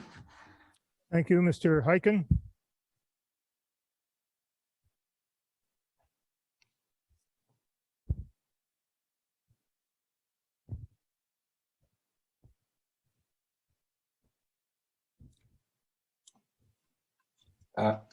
Thank you, Mr. Moderator. Steve Hyken for the Planning Board. You've heard a lot about this. I note that these articles cover 130 pages in the combined reports with all the modifications and variations. So briefly, for the Planning Board, at our April 8th original meeting, the Planning Board voted to support Article 14, which is really the only one that is directly zoning, but it is intimately linked with 15 and 16. So we voted to support Articles 14, 15, and 16 and voted no action on the original Article 17, which, as you just heard Select Board Member Fernandez say, was much more permissive. Subsequent to that vote, the several amendments that were proposed to Article 15 included changing the number of guests or lodgers that were allowed to stay at any one time in a multifamily building, the requirements for the type of condominium board approval, and the degree of notice to abutters subsequent to the registration of an STR. So with those amendments, there was a revised Article 15 submitted by the Advisory Committee, and the Planning Board held a second meeting and supported those revisions. Since then, what's happened to Article 15 is it's been replaced by Article 17 because the current Article 17 is just slightly more permissive than the original Article 15 in only several minor respects. One that allows an extension of the 90-day rental limit to 180 days in a case-by-case basis by the Select Board, and a modification in the total number of renters that are allowed. So even though the Planning Board did not re-vote on the compromise Article 17, it is close enough to the Advisory Committee's recommendation on Article 15 that I would say that the Planning Board's support for both Articles 14 and 15, now modified into 17, we would still argue for support of those articles. And finally, getting back to the original vote, if Articles 14 and now 17 do not pass, the planning board voted favorable action on the contingent Article 14. I think that sums it up for the planning board. So thank you. Thank you. Mr. Blood? Nope. I will not allow the question to be called at this time. Mr. Blood?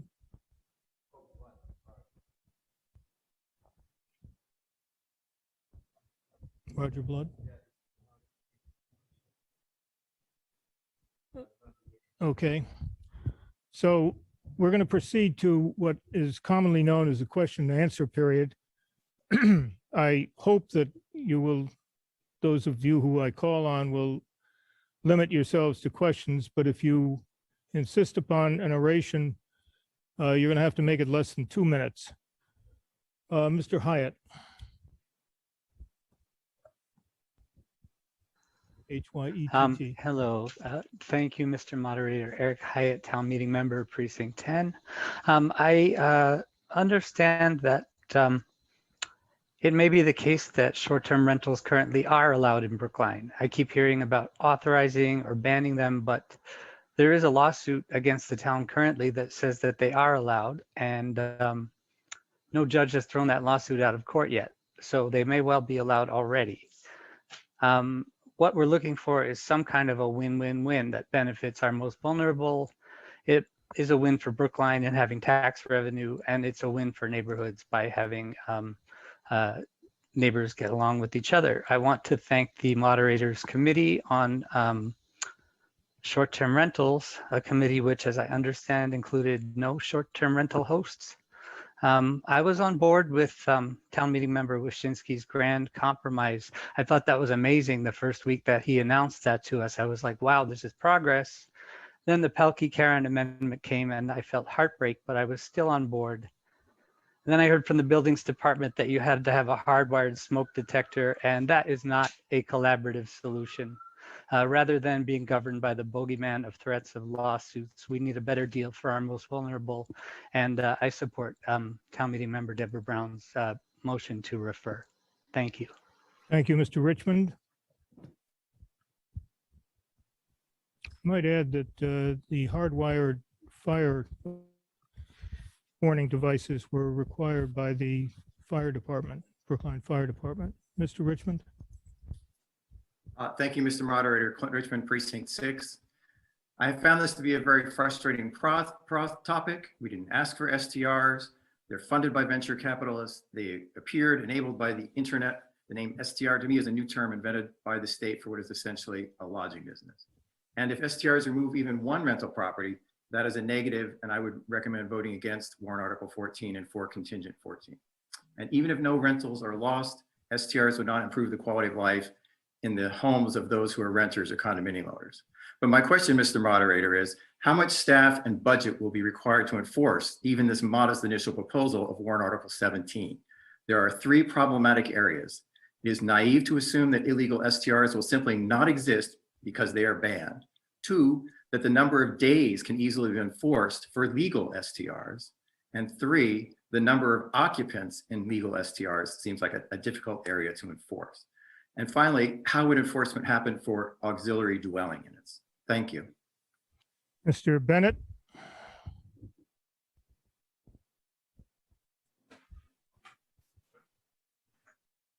Good evening, Dan Bennett, Building Commissioner. My department was funded with an additional building inspector this budget cycle.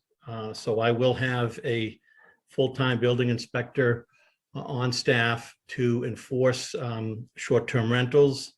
In addition, they will be doing multifamily inspections, and those two kind of go together anyways. With respect to enforcement, it would be a multi-department effort. It would not just be the building department, the health department, the fire department, and in some cases, the police department work together to do enforcement. And that's whether it's an STR or an overcrowded dwelling or some other use that is not permitted in town. So again, it's not going to be on just one department. It'd be a multi-force, and we would do the best we could to enforce the provisions of whatever is passed tonight. Thank you. Thank you, Mr. Levy.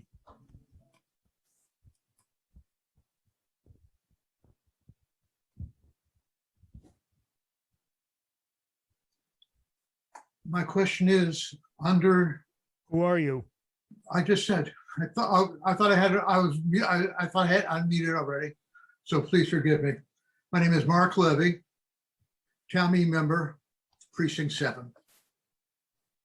My question is, what is the status of the tenant in a short-term tenancy, a short-term rental? Are they in fact considered under Massachusetts law to be tenants with all the rights that go with that, including the right to 30-day notice to quit? Or are they treated like hotel guests? The state law suggests that the town can tax them, the short-term rental owner, the short-term renter, according to his status as being a lodging house or a hotel. The question is, do short-term rentals have the rights that tenants have, or are they essentially subject to eviction without any court hearing? Thank you very much. Ms. Correa.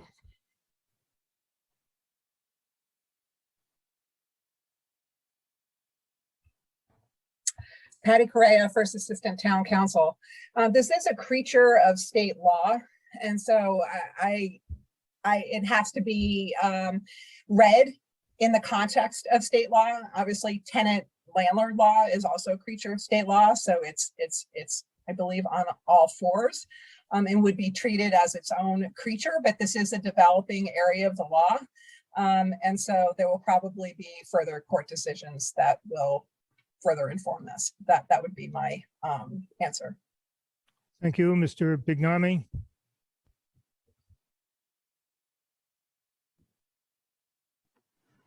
Hello, thank you, Mr. Moderator. Oh, I'm sorry.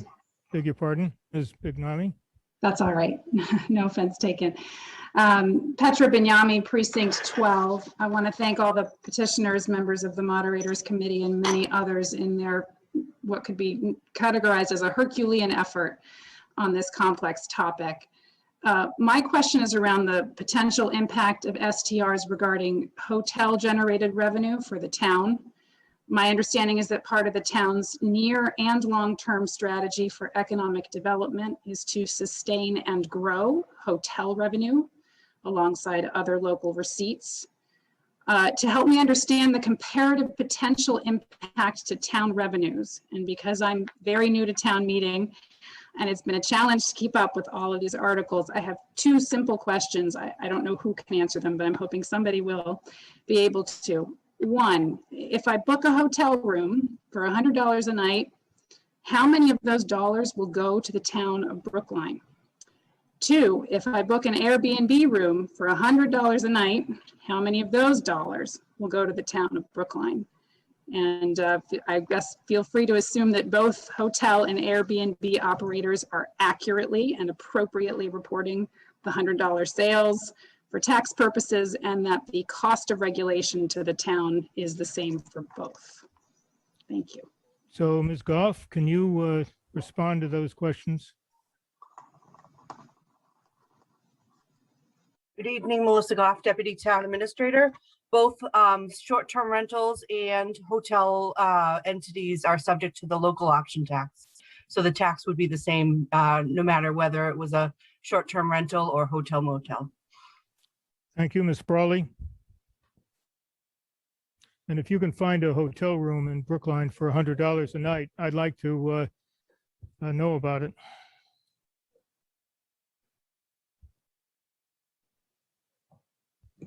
Yes, Regina Frawley in Precinct 16.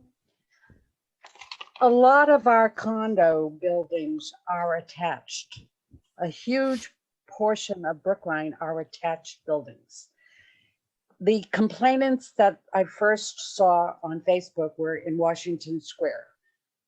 even if that person's whole building chooses not to allow Airbnb, her complaints usually were about the next door building that were not part of her condo, part of a separate condo building. I don't understand how this is really going to solve that type of problem any more than we already have the tools to do, which is you call and file a complaint about nuisance or noise, etc. And I know that was part of the complaint, was that the police were not responsive. We need that kind of responsiveness, but I don't see how this is going to solve the problem of an attached condo building that isn't forbidding the Airbnbs. So that's a comment I'm making with the question I'm asking. How are we going to enforce this? Because it seems that it with attached buildings is particularly a feat. So thank you. Yeah, Mr. Bennett. Dan Bennett, Building Commissioner.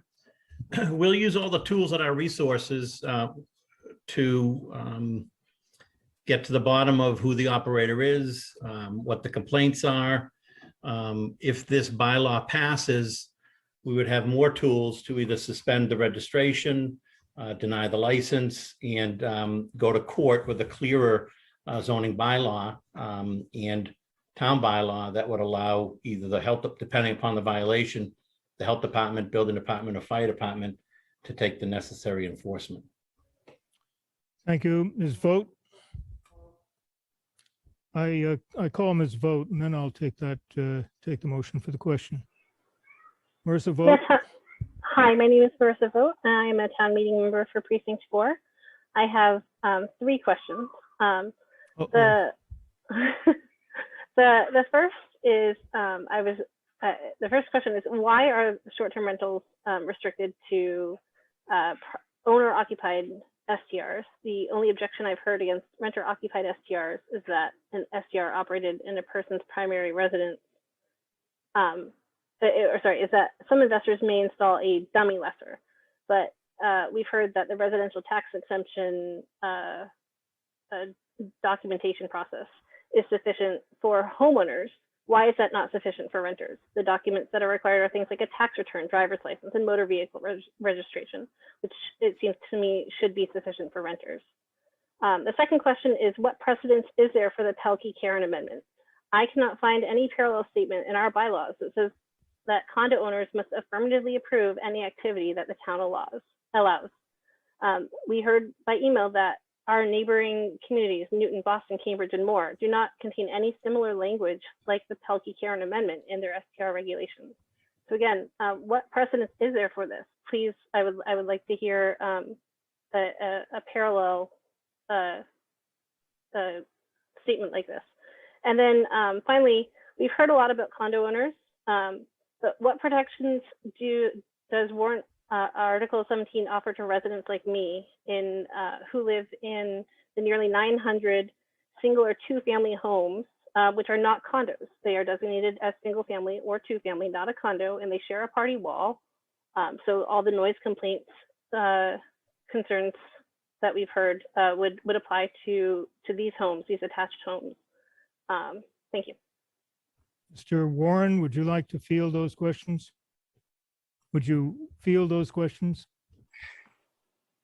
I would like, and I will do my best to field one. I had a 3-year-old at my ankles on the third question, so it may need to be repeated.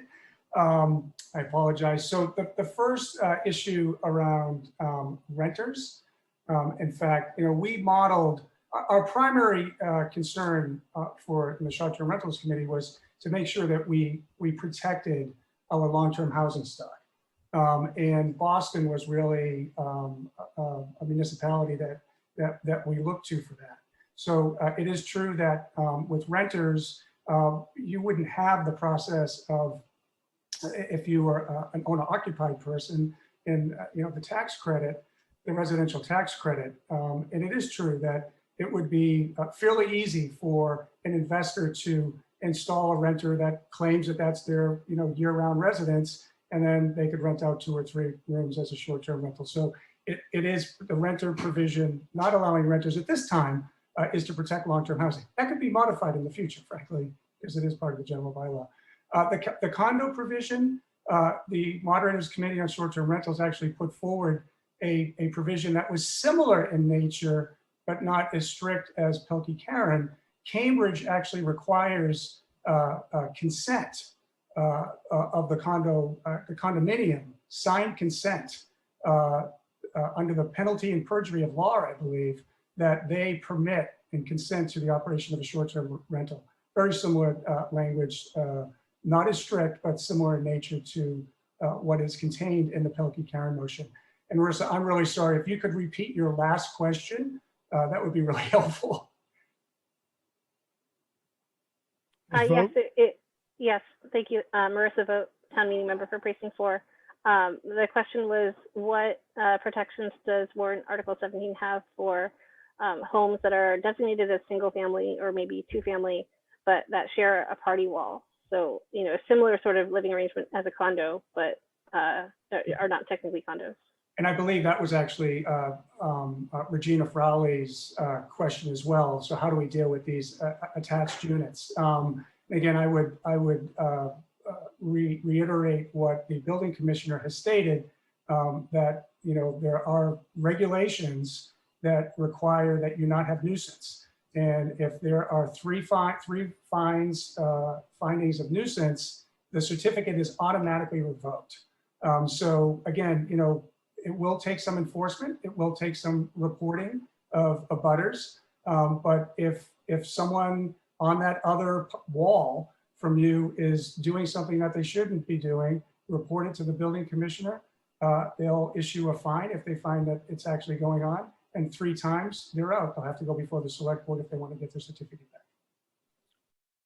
Okay, thank you, sir. There has been a motion for the question, which I will allow, and requires a 2/3 vote. Before we get to the vote itself, I need to read you a lengthy list of those who have signed up and those who are in the queue who have not signed up in advance.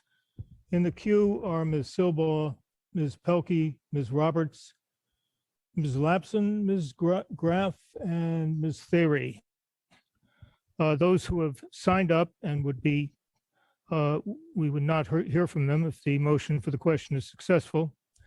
Mr. Blood, Mr. Selwyn, Mr. Bors, Ms. Lapson, Ms. Silbaugh, who are also on the list, Mr. Lika, Mr. Birnbaum, Mr. Fisher, Mr. Sandman, Mr. Margolis, Ms. Lindenboim, Ms. Duffield, Ms. Vogt, who we've heard from, Ms. Leotoad, who is not a town meeting member, as are Mr. Leviton and Ms. Theory. With that in mind, we'll have a motion for the question, which will terminate debate, requires a 2/3 vote. Okay. Timing has started. Yes, if you want to close off debate. No, if you want to hear more, and abstain if you're abstaining.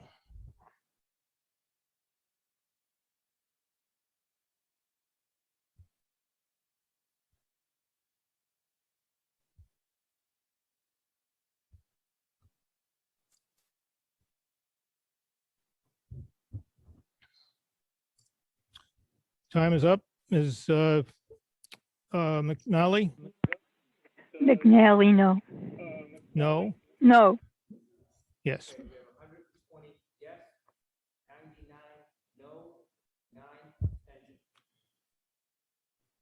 Motion fails. Ms. Silbaugh?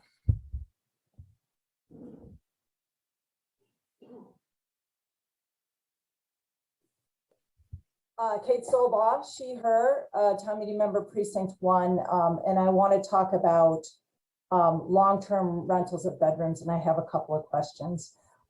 Because what we're debating is how to solve the problem of the overhoused, and I am overhoused, and we bring people into our home as long-term tenants, which is currently authorized under Use 51, and there are 10 homes on my block alone.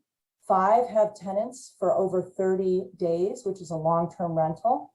That is to say, fully 50% of the homes on my street welcome full-time tenants, and our tenants are residents of Brookline, grad students, fellows at hospitals. Some of them register to vote and volunteer in the community, and each of these tenancies would fetch a higher price as an STR if we decide to change the zoning to allow that use. It is my understanding, and I have not been able to find anyone who can tell me otherwise, that the town of Brookline does not have a record of these tenancies. In other words, we don't know just how many of these Use 51 tenancies there are right now, nor does the Moderators Committee know. I know on my block that it's 50% of the homes on my block who do this, that it's real existing housing that's at risk. But I think that no one on this Zoom knows how much of that housing we're putting at risk today. And this is why personally I'm voting for contingent warrant Article 14, because we don't even know how much of this long-term housing we're putting at risk. I also wanted to just ask, Mr. Gladstone had observed that contingent motion 14 won't have any impact on existing litigation. And even if that's correct, won't it have a significant impact protecting the town in future litigation on the same model as the existing litigation? And then finally, Deb Brown mentioned that this was criminalizing something. And so I just wanted to add, I don't think it's a criminal proceeding or that it's a criminal statute. And I just wanted to clarify that. So 3 things. Does anybody know how many Use 51 tenancies there are right now? In other words, people renting bedrooms, long-term tenants that we're putting at risk? Is that, is it as great as I think it is, given how many people on my street are doing it? Do we still benefit from future litigation from contingent motion 14, which I'm supporting? And is this a criminal proceeding? Well, Mr. Warren.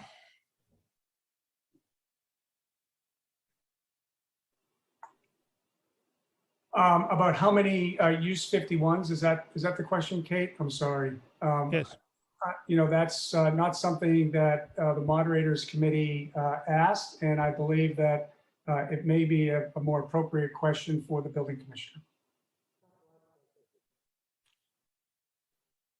Mr. Bennett, can you answer that question?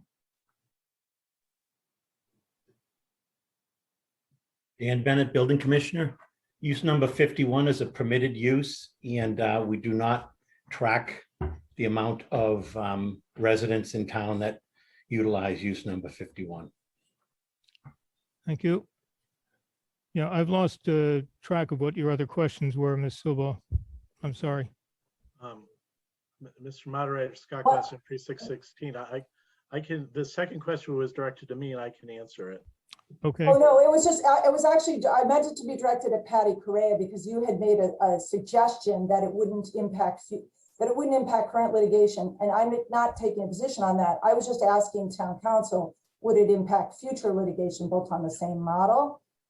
But it's remarkable that we don't know how many units of long-term housing we're putting at risk. And I can't answer that's that. the answer. Sorry? Mr. Gladstone. Oh, yes, thank you.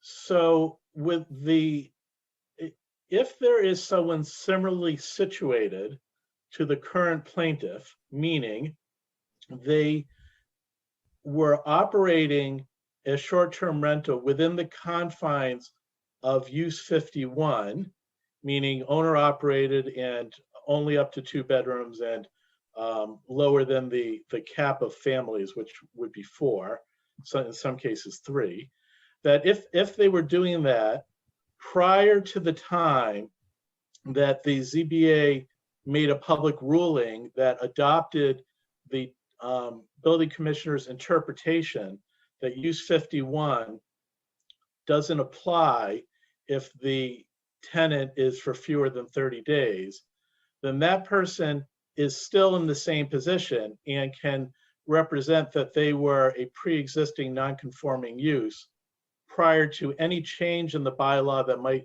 happen tonight. So any new operators who were not pre-existing before tonight would have to comply with the new bylaw. But if you are pre-existing operator within the confines of Use 51, and can make the same showing as the current plaintiff, you have the same opportunity to make the case that the current plaintiff in court is making, who is not represented by me anymore. Thank you. Ms. Silva, what was your third question? There's just a question about whether or not this, Deb Brown had suggested that we were criminalizing people who preferred short-term tenants over long-term tenants. And I was wondering if this is a criminal proceeding. I don't think that Article 16 calls for criminal penalties, but Mr. Warren? Article 16 does not call for criminal penalties. Thank you. Ms. Pelkey?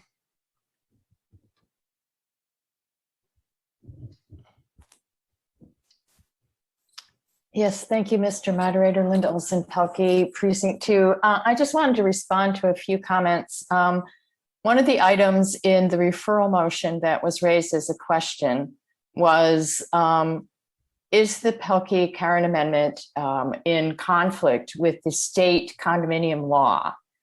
And while I am not a lawyer, I will answer the question because the state enabling statute deals with how condominiums are governed. It's the internal governance. What documents do you need? How are changes made?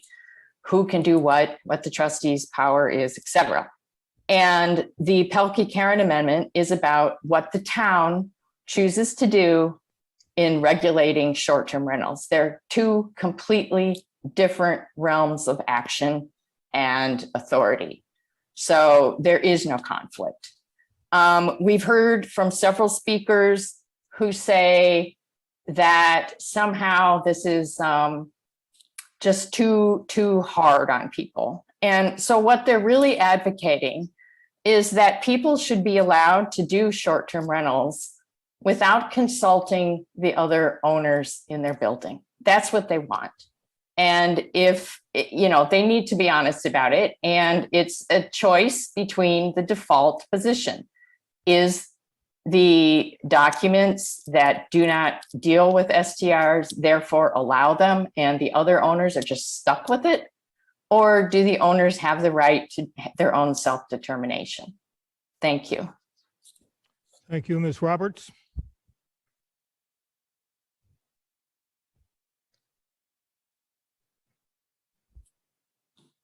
Thank you, Mr. Moderator. I just wanted to correct something that I said. I referred to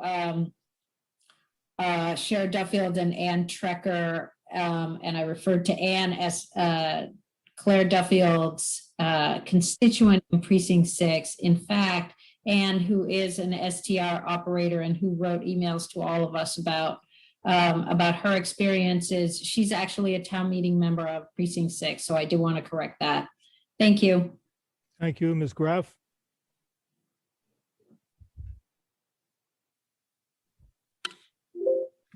Thank you, Mr. Moderator. Thank you very much for allowing me to speak. You've heard my name a couple of times already in these proceedings, so I'll shorten what I was going to say. But I'm one of the many older folks, mostly single women or widows like Susie Roberts, who've been welcoming tenants in our homes for decades in order to pay our property taxes. We may once have been professionals with nice salaries, but today we're living on fixed incomes in an era of ever increasing taxes and with no income to offset them. The rooms in our homes give us the opportunity to continue to live in our community where we raised our children and have lived and worked for much of our lives. My annual tax real estate bill is now nearly 1/3 of what I paid to buy my property in 1978. I'm glad to pay property taxes in Brookline because of the many benefits of living here. But when there are increases, I have no salary to absorb it. When the tax bill goes up, it comes out of the grocery money or the savings. Now, it's hard for me to understand the phrase start small because we've always been able to rent rooms and STRs have always been a part of Brookline. So if town meeting takes that away, it has a very enormous negative impact on my life and my ability to stay in Brookline in the community that I love. So Chris Dempsey listed for you some of the differences between short and long-term rentals. I currently have a researcher here for 2 months, preceded by a postdoc in the dental school for 6 months. So I do some long-term rentals as well. But when you rent long-term, you're taking on a roommate who becomes not just part of your house, but part of your life. If they mix well with you and your family, it can be great. If not, it can be a disaster. And so really allowing me to set the terms of what I'm comfortable with in my own home is very important to me. I'm totally in sympathy with the 75% problem, the non-resident investors who are taking housing units off the market. But within my apartment, if I rent one room, it really has to fit into my life, and I need to have more control over that. So I think that the modifications for warrant Article 17 now do begin to find a balance between the 75% problem and the 25% non-problem that we have with short-term rentals in the town of Brookline. So again, I'm speaking in favor of warrant Article 17, and I hope that you all will pass it. Thank you very much. So, Ms. Lapson, I apologize for skipping you in the queue.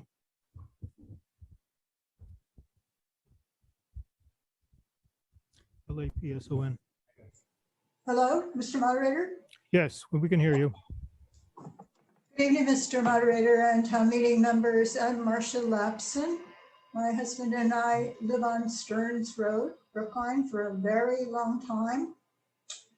After listening to so many speakers tonight who have many reasons that short-term rentals are a positive force in their life, it is with reluctance that I rise to oppose Article 14, and these are my reasons. I do believe that Brookline needs a plan. I believe that the current plan, although presented as having been inclusive, was not. My street is, let me look, there are 13 two-family houses on my street. 7 of those will qualify to be short-term rentals. And by allowing 4 guests per night, I could have 8 people on either side of me every weekend or during the week. And that will significantly change the quality of life. I really wish in the planning that multifamily streets had been included. Yesterday from the Assessors Board, I got some actual numbers. Brookline has single family houses, 3,725. They each would qualify for up to 6 guests. Multifamily, that includes 2-family, 3-family, and 4-family. There are 735 of us. Mostly we live close together. I can look to my right and see inside my neighbor's bedroom. On my left, I see inside my neighbor's kitchen. So it would be a tremendous sacrifice to have strangers walking down a driveway when we are familiar with seeing people. Now, I'm not suggesting that multifamily houses should not have STRs. I'm suggesting that we should not have been shut out of the planning. And that's what happened. There were no studies. There were no projections of how many owners would want to become short-term rentals. From my house, from my front porch, I can currently see 3 operating short-term rentals. I agree they need to be regulated, but I also think that we need to have some boundaries, some numbers about how many would be allowed to operate on my street. From the number 735 multifamily houses, since my street only has 13, it's clear that there are many other streets similar to mine. So I'm conflicted. I ask you to vote against 14 because we really need to protect our living environment. But I hope that next year we could come back with a plan that includes multifamily streets. There's been a lot of discussion about starting off small. Now you have 30 seconds. Rezoning every street in Brookline to allow for short-term rentals, every street, that is not small. We need more consideration of these issues. And thank you for listening to me. Thank you. Well, I'm going to hear from a couple more people on the who signed up in advance, just to let's see if we can't get it out of our system here. Mr. Blood.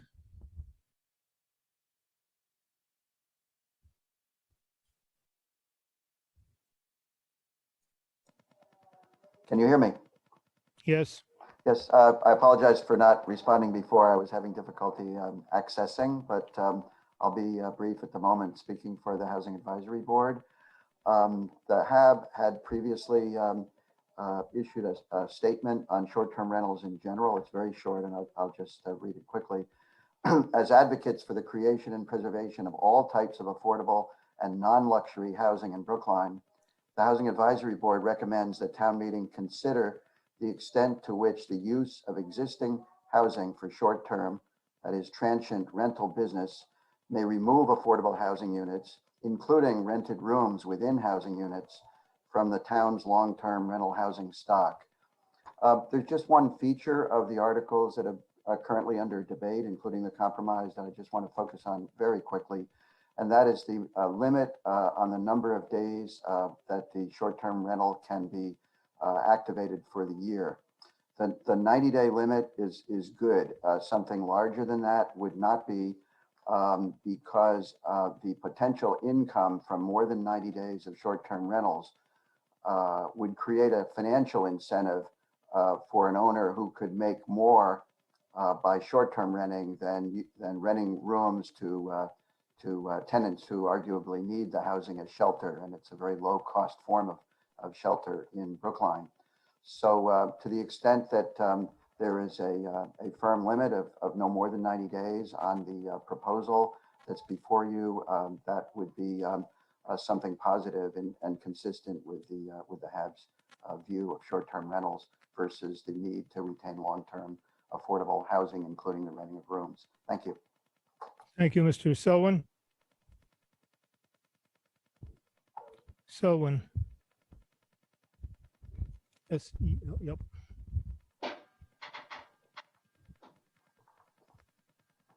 Can you hear me? Yes. Thank you. Go ahead. Mr. Moderator, thank you. Lee Selwyn, Town Meeting Member, Precinct 13. Several speakers have talked about the proposal tonight as a small step that could be modified. And I just wanted to remind everyone that we have two different approval requirements for these various articles. Article 17 requires a majority vote. Article 14 is a zoning amendment, requires a 2/3 vote. If Article 14 is adopted by a 2/3 vote, it would then only take a majority vote to, for example, relax some of the restrictive regulations that are embodied in Article 17. I think that the various parties who put together the grand compromise for Article 17 did an outstanding job, and I certainly support it because I think one way or the other we need to establish boundaries and regulations.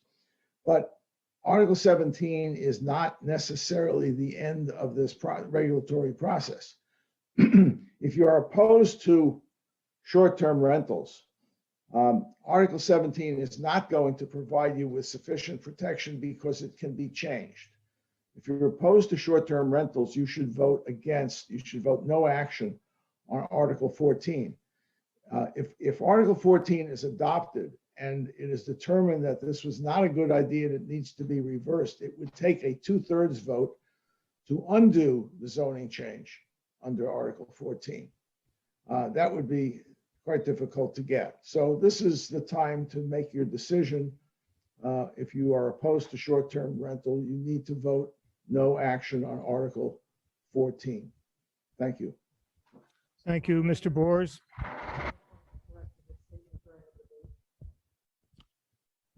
I'm sorry, Mr. Bors.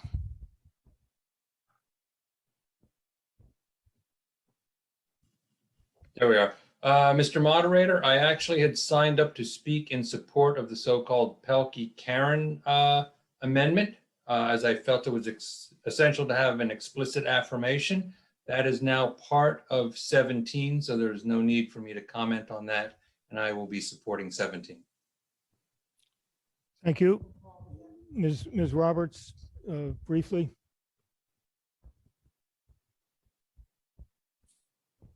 Mr. Moderator, thank you, Susie Roberts, Precinct, to just wanted to address something that Ms. Lapson just said about the SDRs that are in her neighborhood that she knows about and can see from her apartment. She and I and Linda Pelkey had email exchange today, and I just wanted to say that the STRs that Ms. Lapson referred to, none of those would be eligible under warrant article 17 as it's written. Two, because they would be investor owned, and another one because the person who currently operates that STR would not be eligible due to the Pelkey-Karen amendment. So of those three, this is just an example of how many SDRs probably are not going to be eligible under what we're passing. So yes, we are starting small, and I just wanted to make note of that fact. Thank you. Thank you. All right, there's been a motion for the question. I have the following people, the following participants signed up to speak. Mr. Leka, Mr. Birnbaum, Mr. Fisher, Mr. Sandman, Ms. Lindenboim, Ms. Duffield, Ms. Leotode, Mr. Leviton, and Ms. Theory. And Mr. Moody and Ms. Brown would like to speak again as well. Ms. Brown for the second time, Mr. Moody for the first time, non-town meeting member. So against that background, we're ready for a vote on the motion for the question, requiring a 2/3 vote. All right, the voting period has commenced. Yes, if you want to terminate debate. No, if you want to slog on.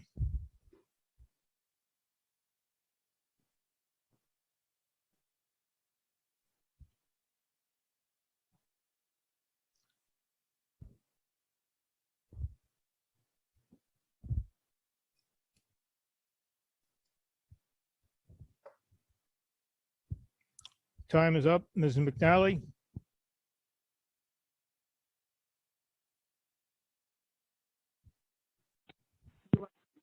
McNally, precinct 2, yes.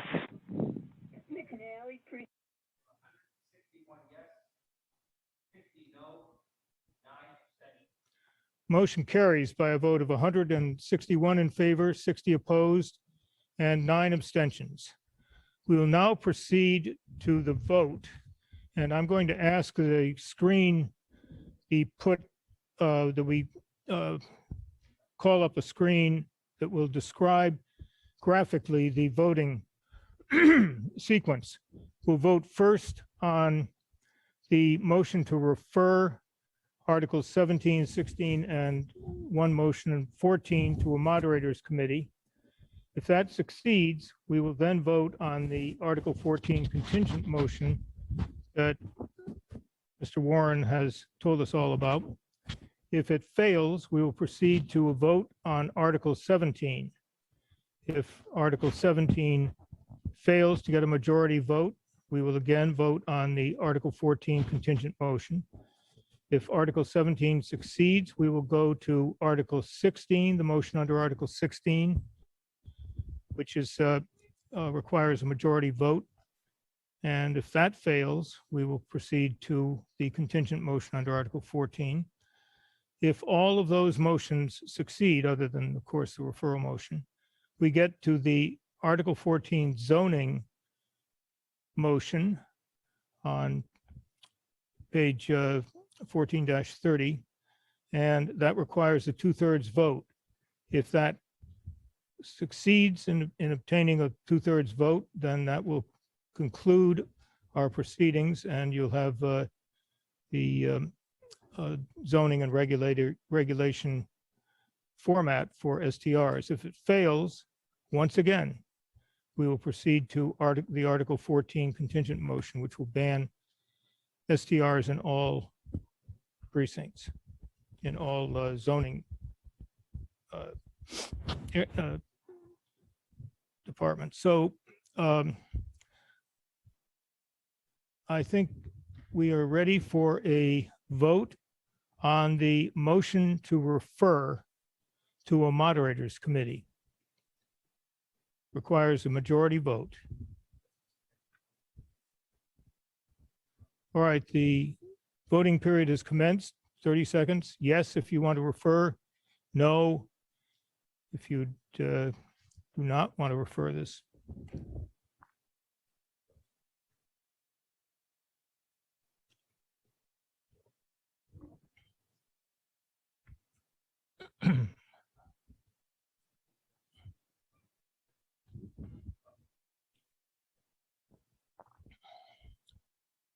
Voting period is over. Ms. McNally?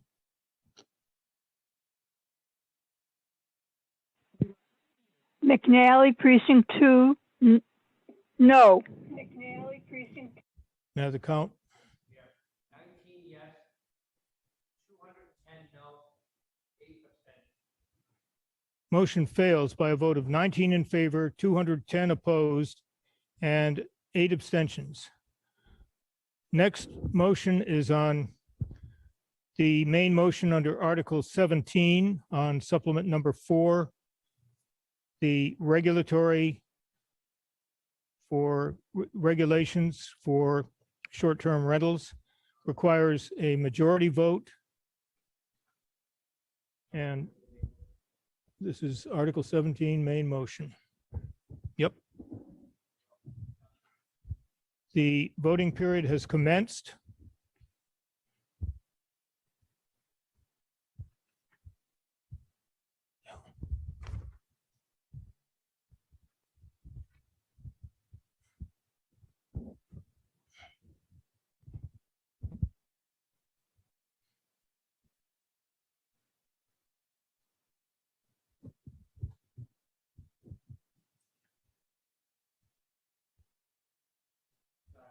Voting period is terminated. Ms. McNally? McNally, precinct 2, yes. May the count? 221 yes, 10 no, 9 abstentions. Motion carries by a vote of 221 in favor, 10 opposed, and 9 abstentions. We now proceed to the main motion under Article 16, which is on page 16-2 and 3. It's the general bylaw enforcement provision relating to short-term rentals. Requires a majority vote. We're ready for the vote. Voting period has commenced.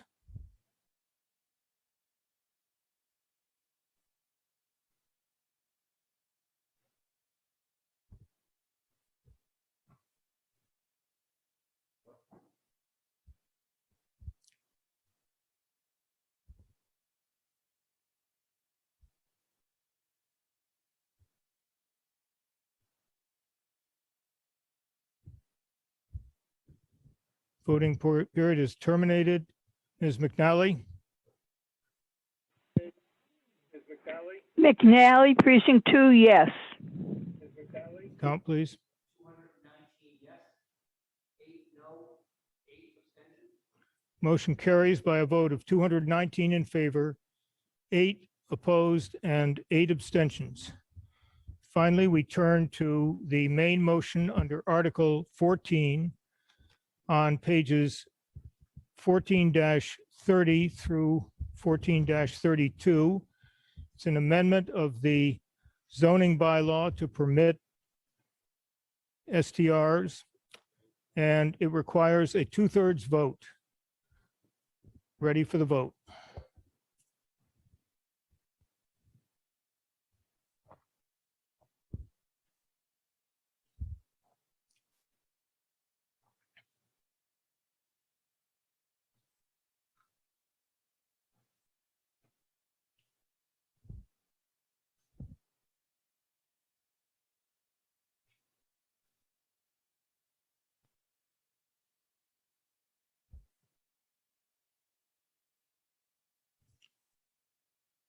Voting period has terminated. Ms. McNally? McNally, precinct 2, yes. McNally, precinct 2.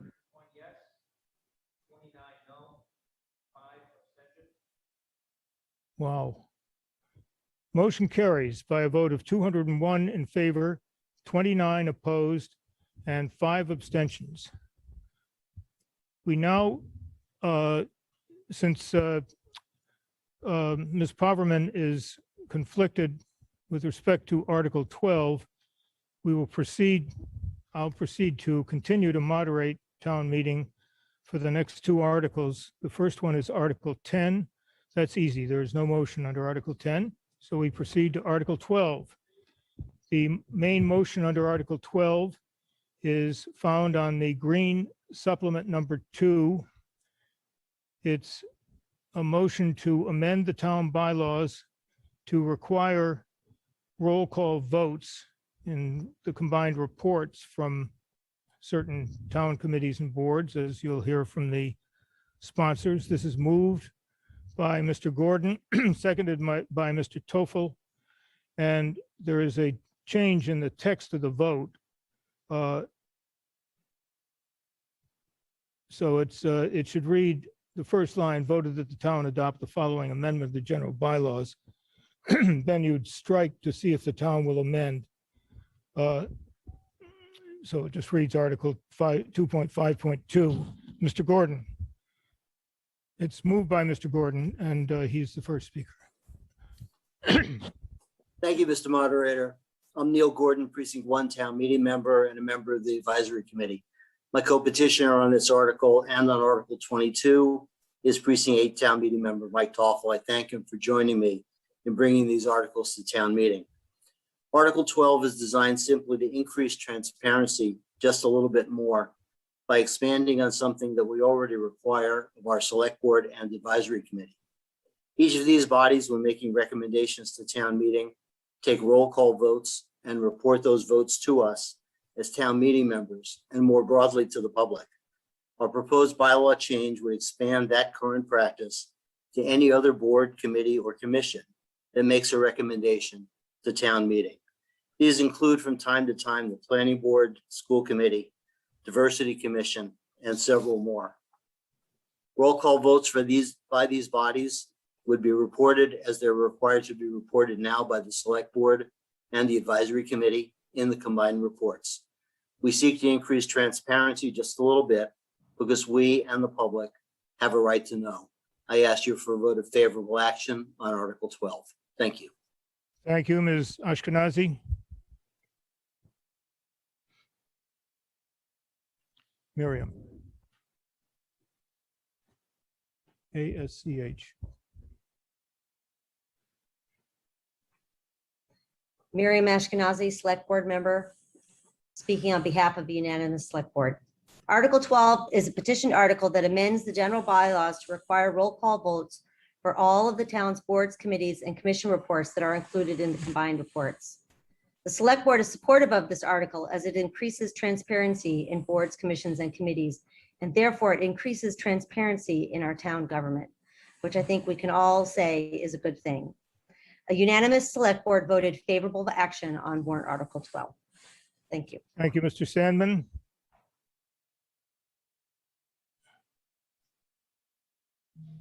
Thank you, Mr. Moderator. Mike Sandman, Town Meeting Member, Precinct 3, speaking for the Advisory Committee.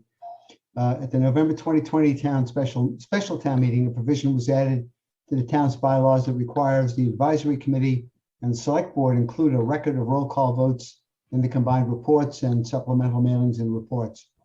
Article 12 extends that requirement to any town board, commission, or committee that makes a recommendation to town meeting in the combined reports. A roll call vote would be required even when a vote is unanimous. By a vote of 17-1 with 6 abstentions, the Advisory Committee recommends favorable action on Article 12. There are 2 concerns about this article. First, given the tendency of a minority of users of social media to use social media platforms as a way to attack individuals, publishing roll call votes might be an invitation to abuse the volunteers who serve on town public bodies. Second, compiling and publishing roll call votes is a burden when the public body does not have staff support. In response to the first concern, the advisory committee's roll call votes have been posted on its website since March 2020. Although the potential for abuse does exist, no member has complained of abuse on social media.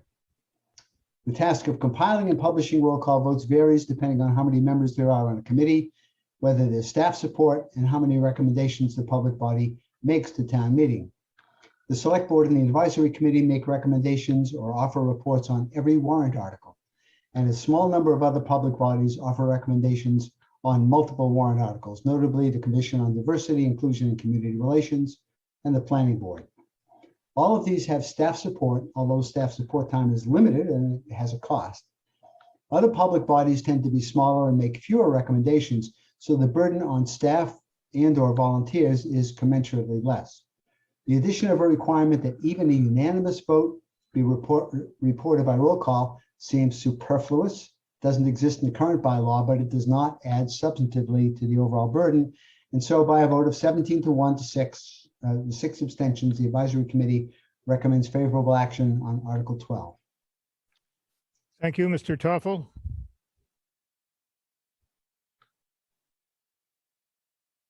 Yes, hello, Mike Toffel, one of the co-petitioners on this article. Article 12 calls for more transparency, and it's also a matter of equity. And let me walk you through why that is.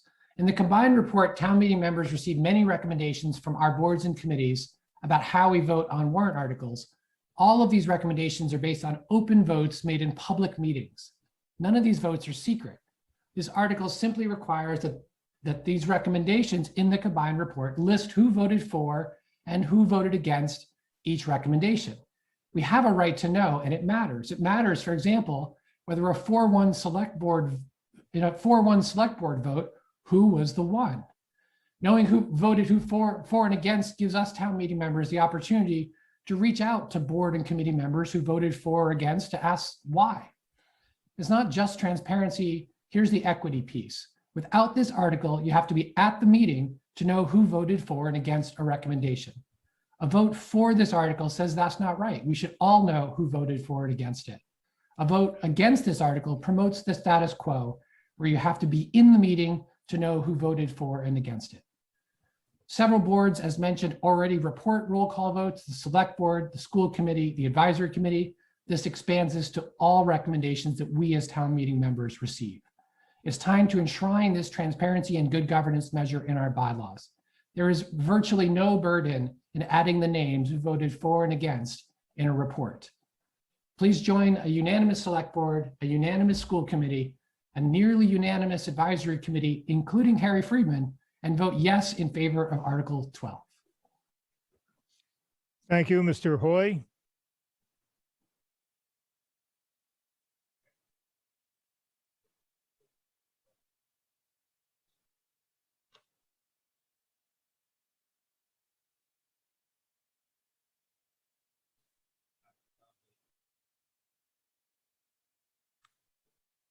Mr. Hoy, you better unmute yourself, or else we'll miss your. My apologies. So you heard none. I've said 2 sentences. You heard none of it. Is that correct? Start over, please. Okay. Start over, please. Sure. Thank you, Mr. Moderator. Gil Hoy, Town Meeting Member, Precinct 13. I support Article 12. It expands transparency and disclosure. We need to know how our board, committee, and commission members voted.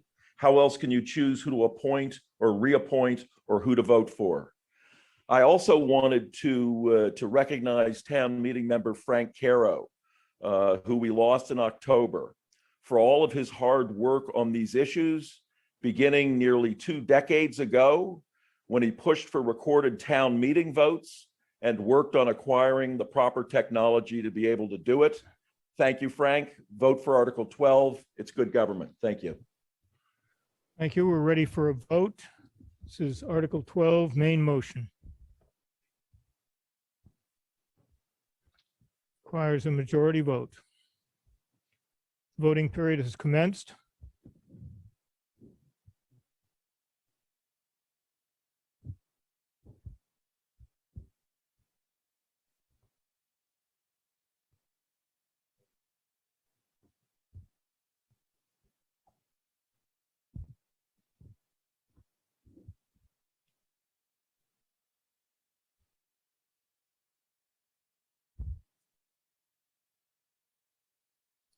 Voting period has terminated. Ms. McNally, McNally, precinct 2, yes. the count, please.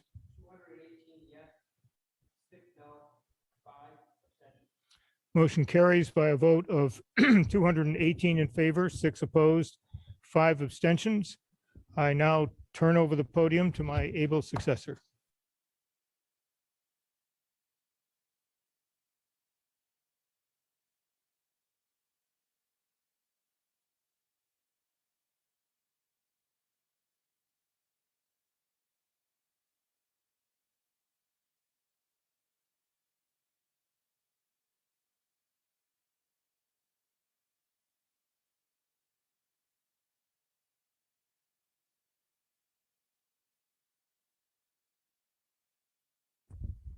Okay, it's good to be back.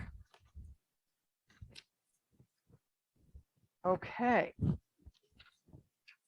For our next article, it is Article 13.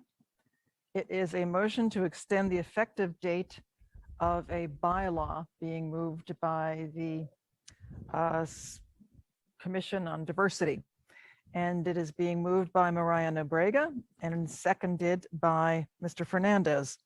I will call on Ms. Nobrega now. Thank you. Can you hear me? Yes. Mariah Nobrega, Town Meeting Member, Precinct 4, and member of the Commission for Diversity, Inclusion, and Community Relations, speaking as petitioner of Warrant Article 13, and I am going to keep this very short. Warrant Article 13 is essentially a housekeeping article submitted on behalf of the CDICR. It is specifically related to Warrant Article 24 from the Fall 2019 Special Town Meeting that contemplated CDICR bylaw revisions. Of course, in December 2019, we had no idea of the disruption to normal practice that was to come. As a result of the COVID-19 pandemic, there was a significant delay to the Commission's work. Therefore, the CDICR requests additional time to complete the revision of its bylaw. This is a very simple, small bylaw change. The only change is the modification of the applicable date of revisions from July 1st, 2021 to July 1st, 2022. This is a one-year extension with the expectation that less time will be needed. The relevant subcommittee of the CDICR has been diligently working on this, meeting weekly through much of last spring and summer and every other week starting this fall. Currently, the committee is drafting initial bylaw language, after which an extensive public process is envisioned to vet the proposed language. If this warrant article does not pass, the committee will not have sufficient time to complete its work. It is very important that the July 1st, 2022 date be approved. In conclusion, I urge you to vote favorable action on warrant Article 13. Thank you. Mr. Fernandez is next. Thank you, Madam Moderator. Raul Fernandez for a unanimous select board recommending favorable action on Article 13. As Mariah mentioned, this article seeks to extend the effective date of a recent bylaw changes approved under Article 24 of 2019 Special Town Meeting. When the article was initially passed, it was acknowledged that additional work was needed on the citizen complaint process proposed by the petitioner. While the Commission has been steadfastly working on these improvements, we understand that additional time is needed to complete this work. The Select Board is very supportive of allowing for more time so that an approach that works for the Commission and enhances the citizen complaint process can be achieved. A unanimous Select Board urges you to vote favorable action on this article. Thank you, Mr. Fernandez. We will now hear from Ms. Stanther. S-T-A-N-T. Clear?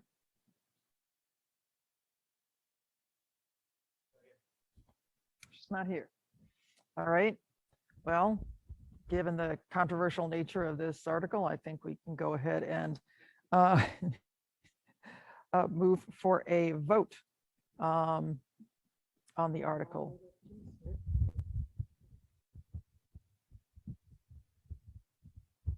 Okay. I'm sorry, missed the name. Ms. Smith, Would you please give Ms. Stamfer, give her remarks on her behalf? Thank you. Hi, Kim Smith, Precinct 6, speaking on behalf of the Advisory Committee.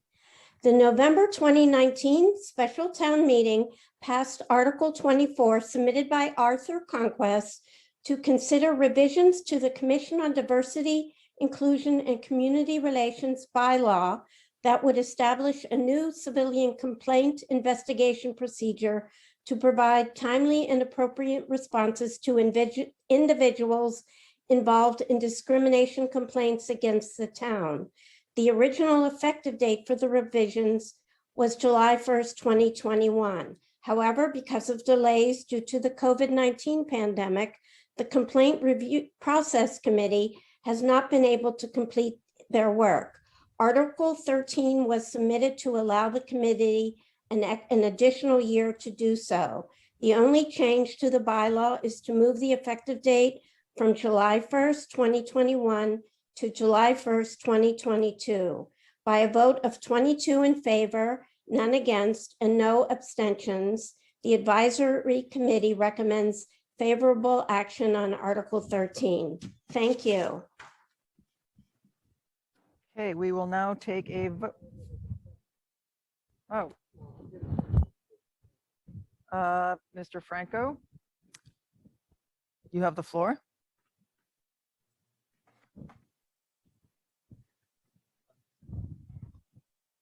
Madam Moderator, can you hear me? Yes, Mr. Franco, absolutely. I just have a quick question.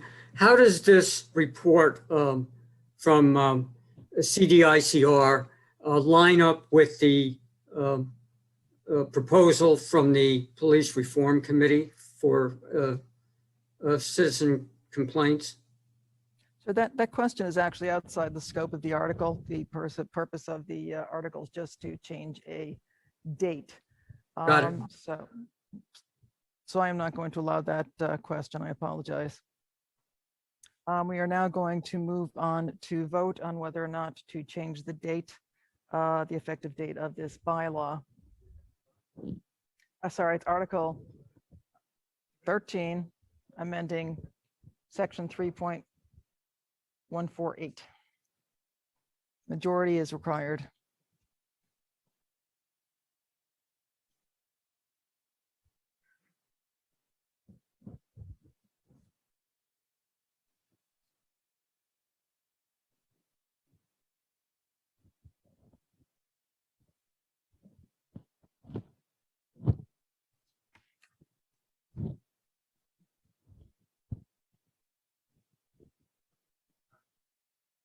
Okay, Ms. McNally. McNally, yes. McNally, yes.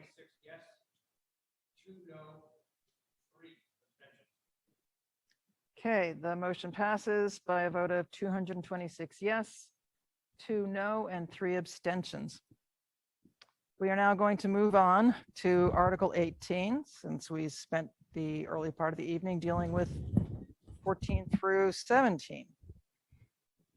So Article 18 has to do with a motion to expand the Lawrence Local Historic District. It is found on 18.7 of your materials. It is moved by Mr. Doggett and seconded by Mr. Van Scoyoc.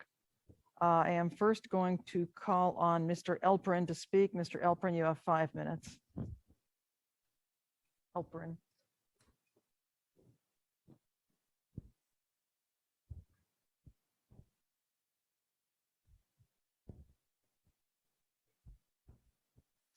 Mr. Elprin, you need to unmute.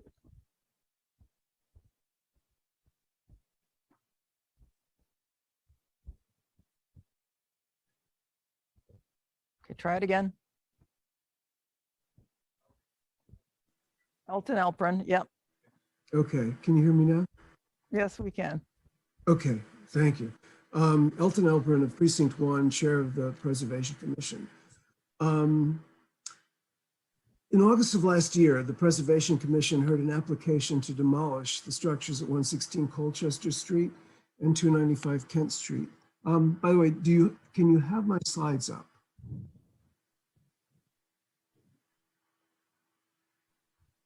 Okay, these are the properties involved, and imposed an 18-month stay of demolition. While no proposed plans for the properties have been provided, the threat of demolition caused an outcry from all over Brookline opposing the loss of these historic structures. The threat attracted wide attention because these lovely buildings are appreciated by thousands of people who travel Kent Street daily and enjoy the diversity of form that they contribute to the street. Though quite different from one another, both show attention to scale, careful use of materials, setbacks from the street that allow the house with their landscaping to be seen in the round. They contribute to the spaciousness that makes Kent Street a pleasure to walk. Neighbors of the threatened buildings organized themselves to request that the Preservation Commission submit this warrant article, adding 7 properties to the Lawrence Local Historic District, including 16 Colchester and 295 Kent. Next slide. In the first decade of the 21st century, the expanding economy and the Lawrence neighborhood's proximity to the Longwood medical area led to renewed development pressure and threats to numerous historic buildings. In 2011, the Lawrence LHD was established to assist in the preservation of the structures. This is that. Slide 3. The residential area north of the existing local historic district now faces similar pressure, resulting in the demolition applications that led to this effort to extend district before the 18th month stay of demolition expires in February of 2022. At this point, 14 of the 15 property owners support the proposed extension, including the owner of 116 Colchester and 295 Kent Streets. The 16th is not opposed, but prefers to be recorded as neutral. Next slide. This highly trafficked and visible block-long section of Kent Street between Longwood Avenue and Colchester Street retains its historic streetscape and architectural integrity nearly unchanged for 85 years. All the properties built between 1870 and 1935 maintain landscape settings with regular building placements and setbacks, creating an appearance that is rhythmic and consistent. This range of types in consistent settings is also seen below Longwood Avenue in the existing Lawrence LHD, making that extension the most appropriate means of achieving an LHD status. Next slide. Some people have expressed concern that preservation is opposed to development and may obstruct the town's efforts to address our large and growing need for affordable housing. On the contrary, we believe that preservation is a moderating force that can help maintain the fundamental character of our neighborhoods while accommodating development that will suit and serve them. The Preservation Commission expects that the use of 116 Colchester and 295 Kent Street, formerly owned by Wheelock College as a dormitory in the President's House, will be altered, and it is very possible and appropriate that would be multifamily housing. Preliminary zoning analysis indicates that between 7 and 10 units of housing may be built in these historic structures with zoning as it is. Next slide. These buildings that would become part of the extended Lawrence LHD already contain 5 and 6 condominiums respectively. Next slide. These are the other 3 houses that would be added to the local historic district if the expansion is voted on. Next slide. The Preservation Commission has no control over the use of a building and consistently has allowed additions and new construction in local historic districts.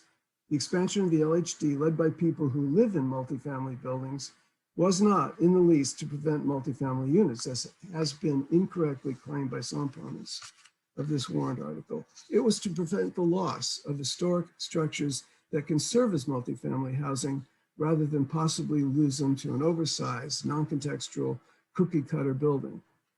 Could you please finish up, Mr. Alperin? Thank you. A few more sentences. The 3 goals on your screen are based on our enabling legislation, Chapter 40C. Expanding on the last point, the Massachusetts Historical Commission has said local historic districts do not prevent all changes from occurring. The intent is to guide appropriate changes and additions through a local decision-making process. The purpose of a local historic district is not to halt growth, but to allow for thoughtful consideration of change. Thank you. Thank you. Call Mr. Doggett.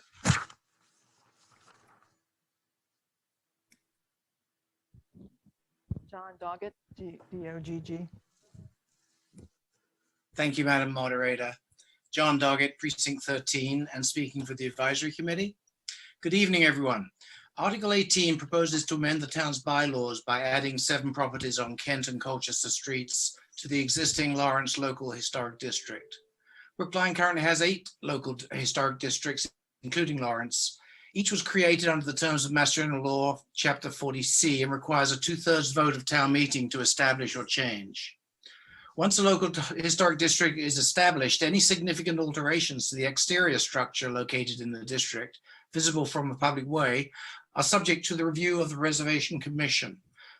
Note particularly that the underlying zoning of the district is not changed by the establishment of a historic district.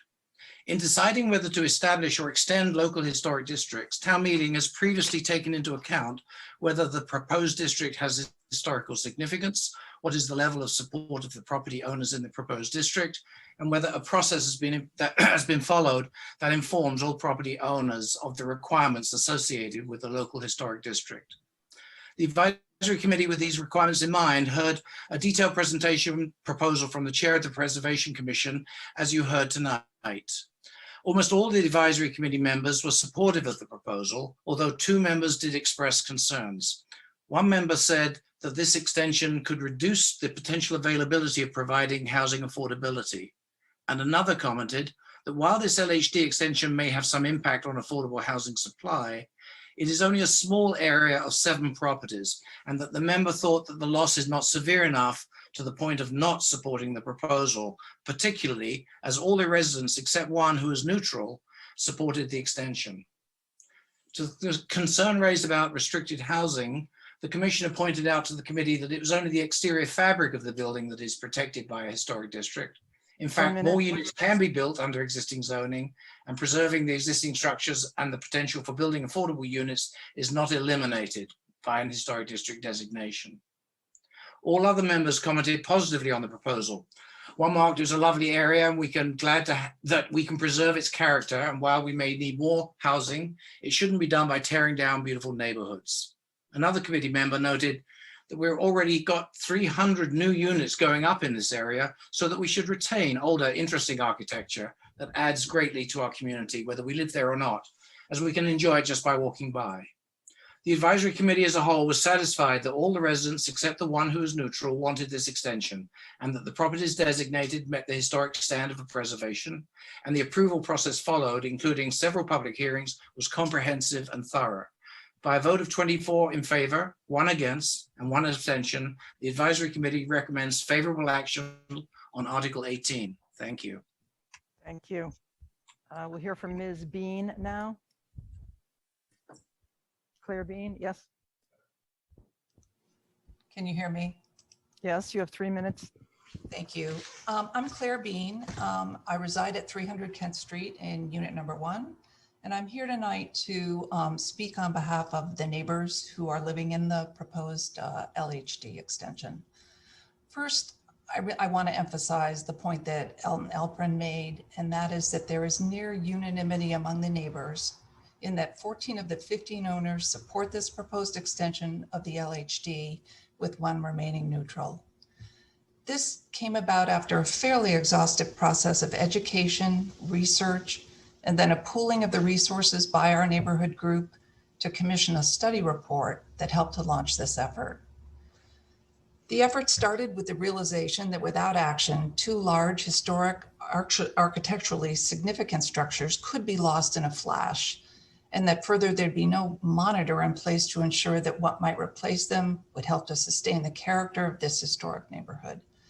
And while the demolition hearing was our wake-up call, we aren't supporting this LHD extension solely to save those 2 structures from being torn down. We're here because we want to protect this entire streetscape for future generations, because of its history, because its historic structures are architecturally interesting and beautiful. We believe the town benefits as well. Kent Street, with its historic character, is a very well-traveled thoroughfare, and it's one of the gateway streets into Brookline. I want to make clear we're not opposed to development. We fully expect that if preserved, large historic structures, such as the two slated for demolition, will likely become multifamily housing. 11 of the 15 owners in the neighborhood currently live in such multi-unit homes, 6 at 287 Kent and 5 units at 300 Kent. We You have 1 minute. We believe that developing, subdividing, repurposing, adding on, all of these make sense to make large properties more useful. We simply don't believe it should come at the expense of the historic character of this neighborhood. Becoming part of the Lawrence LHD would ensure that the Preservation Commission has oversight of development on our historic streetscape and provides the best chance that development is done thoughtfully and that it appropriately balances the dual goals of increased housing and historic preservation. Thank you. Thank you very much.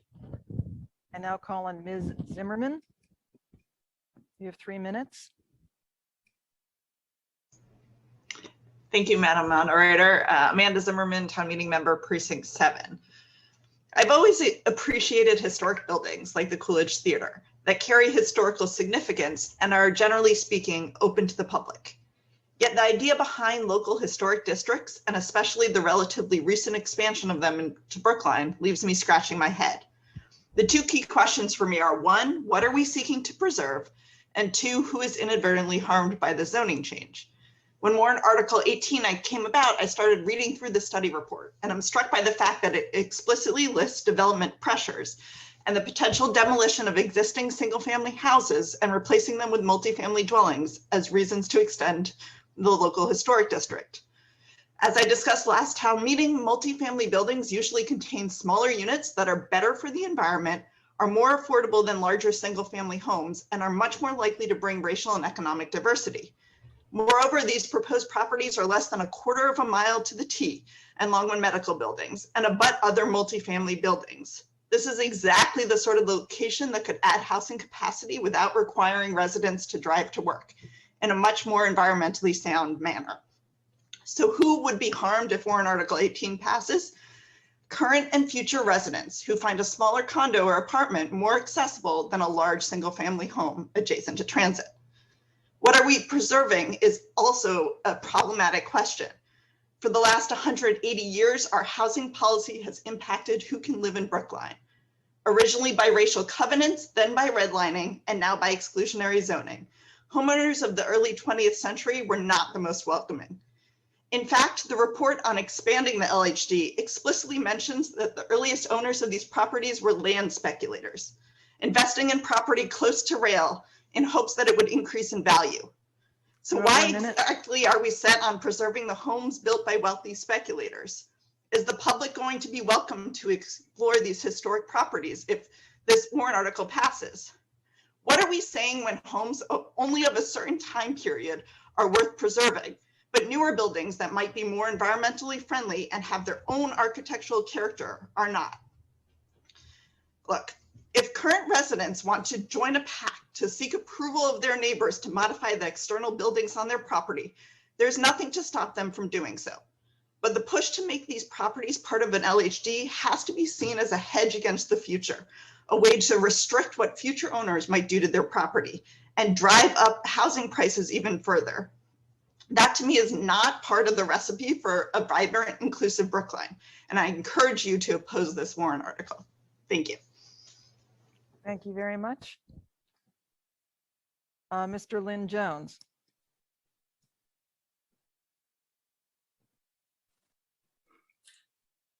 Can you hear me now? Yep. Thank you, Madam Moderator. 5 minutes. I'm Sean Lynn Jones, Precinct 1, speaking in favor of Article 18.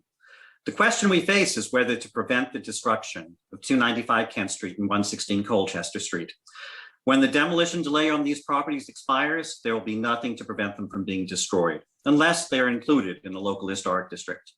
The developer's plans remain mysterious, but the development applications have not been withdrawn and the clock is ticking. To protect these buildings means to vote favorable action on Article 18. If we don't, we could just hope that they won't be torn down, but as they say, hope is not a strategy. Past experience suggests that when the demolition delay ends, the bulldozers start their engines. I don't think we need to save every old building in Brookline, but it would be a tragedy if we did not save these. When I walk down through the proposed LHD extension, it gives me great joy. This stretch of Kent Street features a variety of historic buildings in diverse styles and scales. They come together as more than the sum of their parts. 295 Kent and 116 Colchester contribute to the beauty of this area. When I go for a walk, I go out of my way to enjoy this delightful streetscape. A lot of other people agree, and you've already heard from Elton Elprin, for example, how many people went to the Preservation Commission meetings virtually and urged that these buildings be preserved. Thousands of people enjoy them every week by bike, by walk, by foot, by driving through. This is a very accessible and beautiful area. I also am pleased to report that all town meeting members in Precinct 1 have either emailed me or signed a letter indicating their support for Article 18. I'm very grateful to the residents of the proposed LHD extension. They have participated in Brookline's wonderful but demanding grassroots LHD process. The demolition applications were a wake-up call. They studied their options and realized they needed to form an LHD to preserve these buildings. They overwhelmingly support the LHD. We should honor their efforts and support Article 18. I realize that some people oppose Article 18 because they believe 295 Kent and 116 Colchester need to be destroyed so that there can be high density development near public transit. I respectfully disagree with this conclusion for 3 reasons. First, we already have extremely high density in this area. The proposed LHD extension is in a census block that has a population density of 20,927 people per square mile. That's more than the density of Somerville, the most densely populated community in the state, with 19,983 people per square mile. These figures will change with the 2020 census, but they'll stay about the same. This is an area comparable or greater than Somerville in terms of population density. What does this mean? It means we don't have to take extreme measures like tearing down historic buildings to have density near transit. In fact, with high density, it's more important to preserve attractive streetscapes so that everyone can enjoy. Second, this LHD extension is not going to prevent the addition of housing in this part of Brookline. Hundreds of units are already in the pipeline, and this is only 7 parcels of land. Third, as has been noted, we could add more housing units, making these multi-family dwellings instead of single families under cluster zoning, which according to Planning Board Chair Steve Hyken would enable 9 or 10 total units to be added, roughly 5 in each of the 2 buildings, much like the other condo buildings that used to be single families in this very LHD extension. There are other options that have been identified by a zoning analysis prepared for the planning department, including making these 2-family houses or adding new buildings with the subdivision. Now, the chair of the Preservation Commission and the residents have already said that they support adding more units, and the zoning could be changed if the town wanted to add even more. The bottom line is that it's not necessary to tear down 295 and Kent and 116 Colchester to add housing. We have a win-win opportunity. Preservation and development can go hand in hand. I hope that you will consider the facts. Bear in mind that when a building is demolished, it is gone forever. And join me in voting favorable action on Article 18. Thank you. Thank you. Next is Mr. Michael Zurab.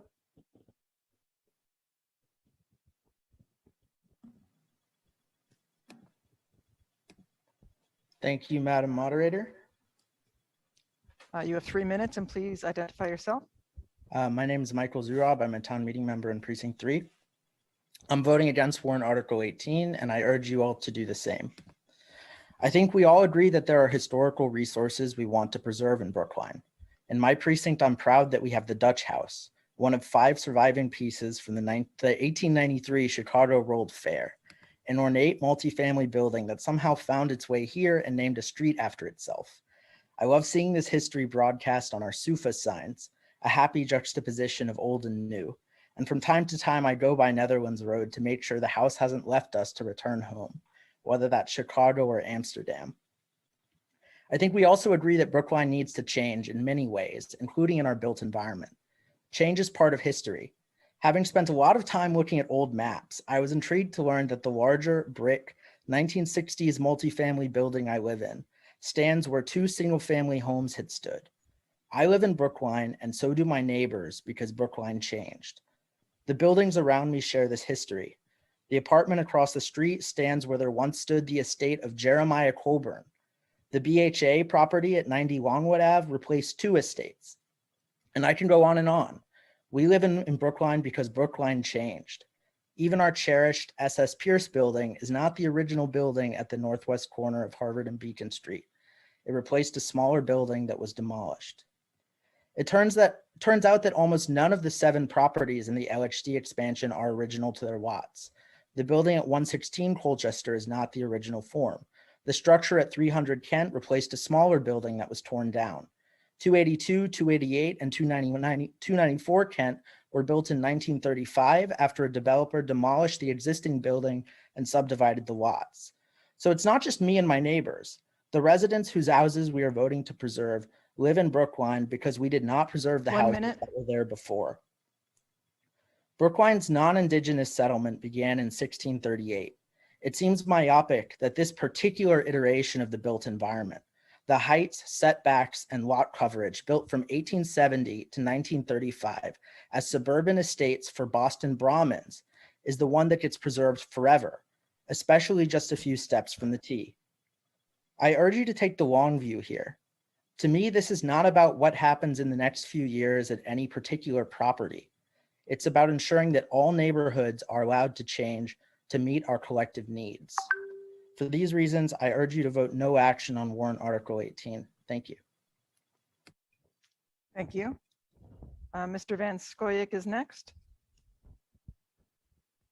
You have 3 minutes.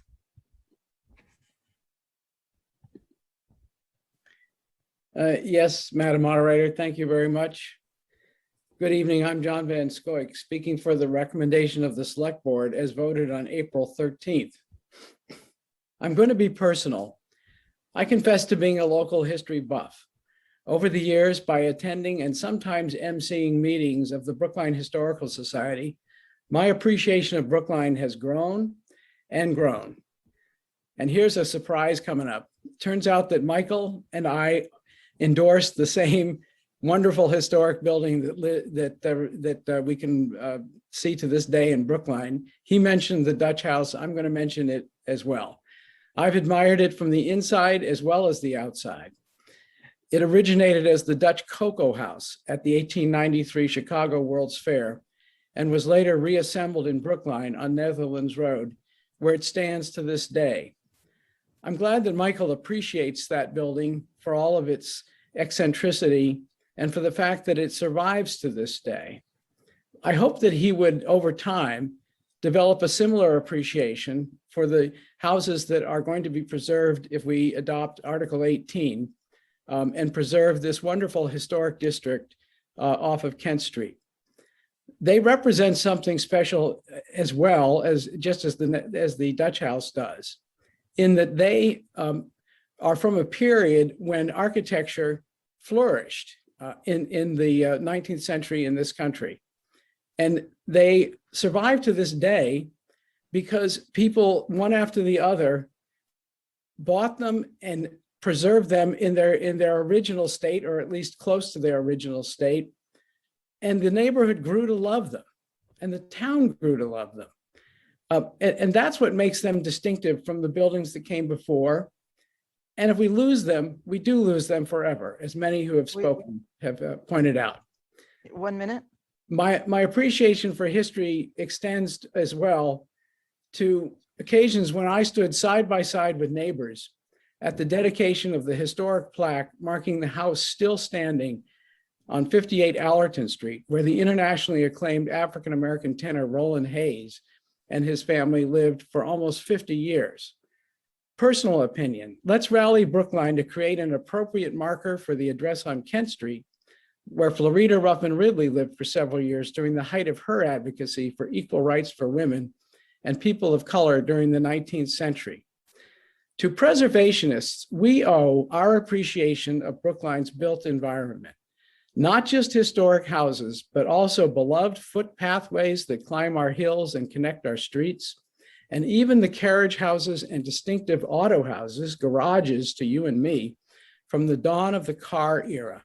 Preservation is not reactionary. It's not about fighting change. It's about valuing history, keeping it alive in the present, so that we can simultaneously walk down a street and walk back in time.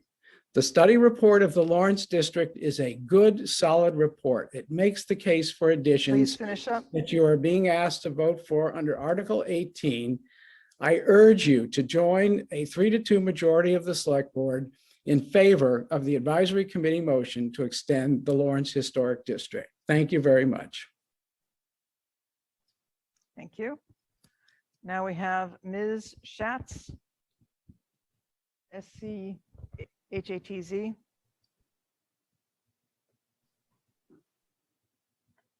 Or her stand-in, Mr. Schatz, I'm not sure. Can you hear me? Yes. Okay. All right. Thank you very much. Lisa Schatz, Precinct 11. The neighborhood of the proposed Lawrence Historic District is just beautiful. It has these grand stately homes with trees and gardens, and what neighborhood wouldn't want to preserve it? And it's desirable for other reasons. It's close to transit and the Longwood Medical District. So it's good for people who would like short commutes with low environmental impacts. But this neighborhood does not exist in a vacuum. There is a severe housing shortage in the United States. Indeed, President Joe Biden is pushing local governments to allow apartment buildings in neighborhoods that are currently restricted to single-family homes. 1 in 3 U.S. households spends more than 30% of income on housing, near record highs. 47% of Brookline renters are living in housing that they cannot afford. They are spending 60% of their income for transportation and housing. Experts agree that the cause of the housing shortage across the U.S. is restrictive zoning laws. Zoning laws were rare in the United States until the Supreme Court struck down laws that prevented Black people from buying property in white neighborhoods, prompting local governments to adopt rules that set minimum lot sizes and barred apartment buildings from many neighborhoods. That happened in 1917, which was after many of these homes were built in this historic neighborhood. High housing costs resulting from restrictive zoning impede the regional labor market, making it harder for employers to hire and retain workers. They limit housing development near job centers and public transit, leading to long distance car commutes, worsening traffic and creating harmful environmental impacts. They exacerbate racial and economic segregation in the region, limiting Black and Latino or Hispanic families' access to high opportunity communities. I believe historic preservation needs to go hand in hand with upzoning. You have 1 minute. Thank you. Consultants should not only be hired for their expertise in preservation, but neighborhoods could hire consultants about upzoning so that the charm of their neighborhoods are preserved and the needs of the greater society are addressed. Brookline needs to become more affordable, equitable, and diverse. Historic preservation will work against these goals if it is not accompanied by increased zoning for some greater housing density. Other municipalities like Somerville, Cambridge, and Boston, and even Newton, they understand maybe better than Brookline the need for greater density. It is time for us to be part of the solution and not the problem. I urge town meeting to vote against this article now, but encourage the petitioners to bring this article up again at the next town meeting, but with a plan to provide additional housing in their neighborhood. In doing so, they could provide a model for other Brookline neighborhoods who would like to preserve their neighborhood's character and increase their housing stock, thereby addressing the needs of so many in the greater Boston area who cannot afford a place to live. Thank you. Thank you very much.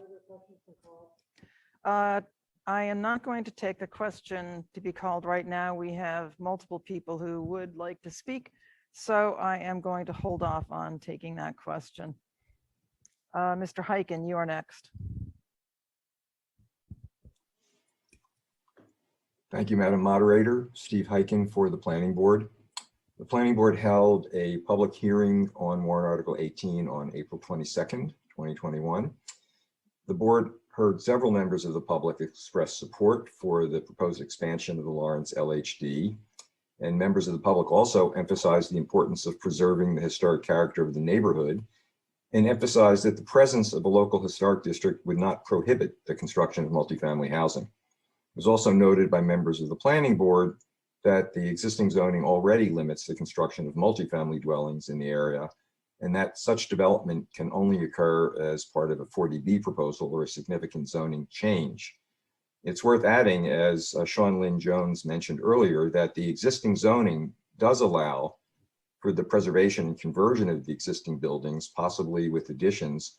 I'm talking about specifically 116 Colchester and 295 Kent.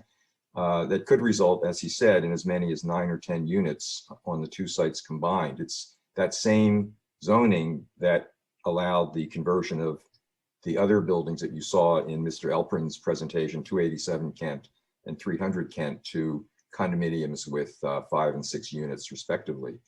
So ultimately, the planning board voted 6-0 to recommend favorable action on warrant article 18. Thank you. Thank you very much. I'm going to have one more speaker, and then I'm going to go to the people who have questions. Thank you, Ms. Wu.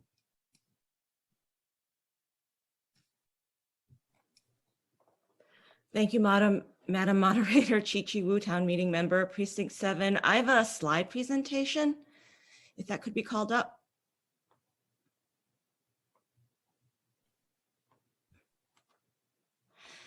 So I'm here to talk a little bit about history tonight. After all, the topic of this entire warrant article is historic preservation, and the report for the Preservation Commission is full of history about the buildings, about the district, but it's missing a key piece of history. Madam Moderator acknowledged the 1-year anniversary of George Floyd's murder is today. During that time, I've been doing some reading. One of my favorite books is Color of Law by Richard Rothstein. He details the numerous and various measures that have led to and created the entrenched racial residential segregation that exists in this country. Brookline is actually featured in his book. This is a direct quote from the book, so if I've used an improper term, I apologize. It was 11 o'clock at night when I did this PowerPoint. But actually I'm not here to talk about restrictive covenants, which is why Brookline's featured in his book. I'm here to talk about redlining. So next slide, please. Rothstein, by the way, great book, available at Booksmith, I believe. He goes into great length describing what redlining is. It's too much to quote from his book, but this is from his testimony last month before Senate Banking, describing what it is. The Homeowners Loan Corporation, a government agency, drew color-coded maps to assess the risk of default in areas, labeled neighborhoods as green for best, blue for still desirable, yellow for definitely declining, red for hazardous, and high credit risk simply because of the race of residents. The latter areas, those bordered by a red line, were often majority Black or non-white areas. They are branded as undesirable with disastrous economic consequences for the residents and homeowners, the effects of which persist today. Now you may be thinking, why am I talking about redlining? What does that have to do with Brookline? Well, next slide, please. Here are some maps. The map on the left is purple. The purple is the proposed extension of the Lawrence Historic District. The right-hand side is the redlining map of Brookline, showing the area as blue. They're not to the same scale, so it's not exactly the same, but the blue area includes the proposed extension of the historic district. These areas were allowed to thrive because they were designed as designated desirable. 3 of the houses here were built in 1935, the height of this redlining. This is no coincidence. This is the history you are preserving with this vote. I get it. Some people think these houses are beautiful. You know what's more beautiful is justice. I urge you to vote no action on warrant article 18. Thank you. I am now going to call on Mr. Tuckman, who has a question.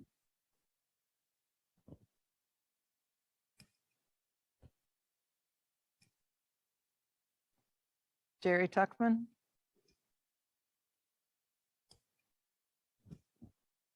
Please unmute.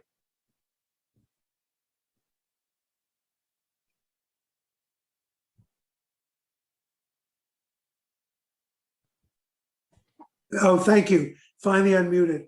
It's not a question, it was a comment. I hope that's okay. Go for it. Okay. Jerry Tuckman, town meeting member, precinct 9. I've been an affordable housing advocate for much of my professional life, and preservation does not prevent affordable housing.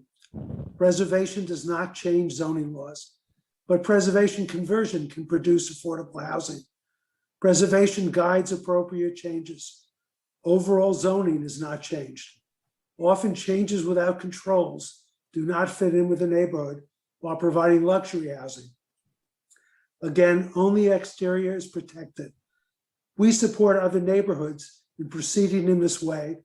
We hope everyone will support Thorndike Street between Harvard and Gibb Street in Precinct 9 as we seek a similar designation. Thorndike already has gotten a 4-story mid-rise built with a 5-story building across the street approved by the Zoning Appeal Board. Thank you very much. Thank you. Next, we have Mr. Jim Franco. Thank you, Madam Moderator. I have a question and a comment and a question. There are a number of quality life features in Brookline which offer intangible benefits to everyone independent of their particular identity group. For example, open space, streetscapes, schools, vibrant retail areas, sidewalks, and even bike lanes help make Brookline a livable community. The extension of the Lawrence Historical District will extend an interesting and attractive streetscape by preserving building exteriors and scale along a street used by many people, including folks walking to and from the medical area for work, treatment, or to visit a patient, as well as students and parents going to and from the Lawrence School, including BHA residents coming from the other side of Beacon Street near where I live. I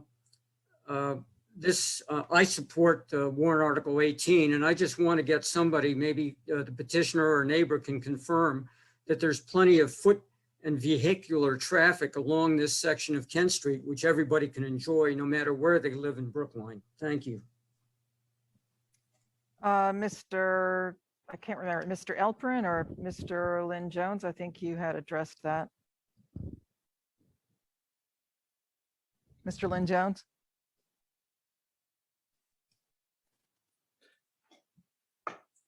So the question is just to the extent to which this is appreciated by the public, and many people walk through the area. I can certainly attest to that, being one of those people. People in the neighborhood can attest to the congestion right at that intersection of Longwood and Kent as well. And one of the beautiful things about this street is that it's not closed off by high fences or walls. The landscaping, and particularly the mature trees, are there, and the houses are situated in a way that you can enjoy them. And regardless of who built the houses, the architecture is there.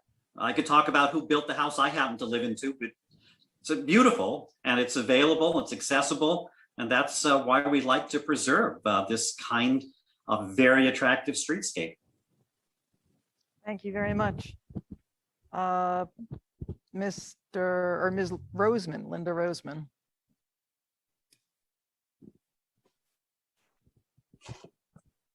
Thank you, Madam Moderator. Linda Roseman, Precinct 14. I haven't heard anyone speak against transforming these homes into multi-unit housing. Preservation and development are not mutually exclusive, and I don't understand why it's more virtuous to demolish these historically significant buildings when we can add housing within them and even add on to them. Once we destroy our architectural history, it's gone forever. So I hope that you will vote favorable action on Article 18. Thank you. Mr. Lowenstein.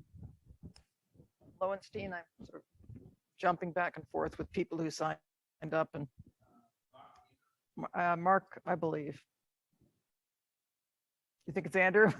Okay, Andrew Lowenstein, please. Good evening. My name is Andrew Lowenstein, and I'm a resident of the proposed extension of the LHD, and I'm very pleased to speak in favor of the warrant article. When we became aware that 295 and 116 Colchester were at risk, the entire community in the surrounding area came together to consider and discuss and decide how to approach this issue. It was an intensely consultative process and resulted in a consensus that the most sensible way to proceed would be to extend the existing Lawrence Historic District to include a small number, 7 additional properties, 2 of which already house multifamily units, 5 in the case of 300 Kent Street and 6 in the case of another structure in the proposed extension.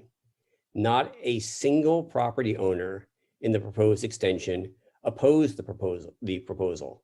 Fully 93% affirmatively supported it, including significantly, and this can't be underestimated, the new owner of 295 Kent and of 116 Colchester. Only 1 property owner was neutral. We were gratified to see similar intense levels of support throughout the process that led to the development of this warrant article. Dozens of people took the time and trouble to attend meetings through town government, and even greater numbers took the trouble to write in expressing their support.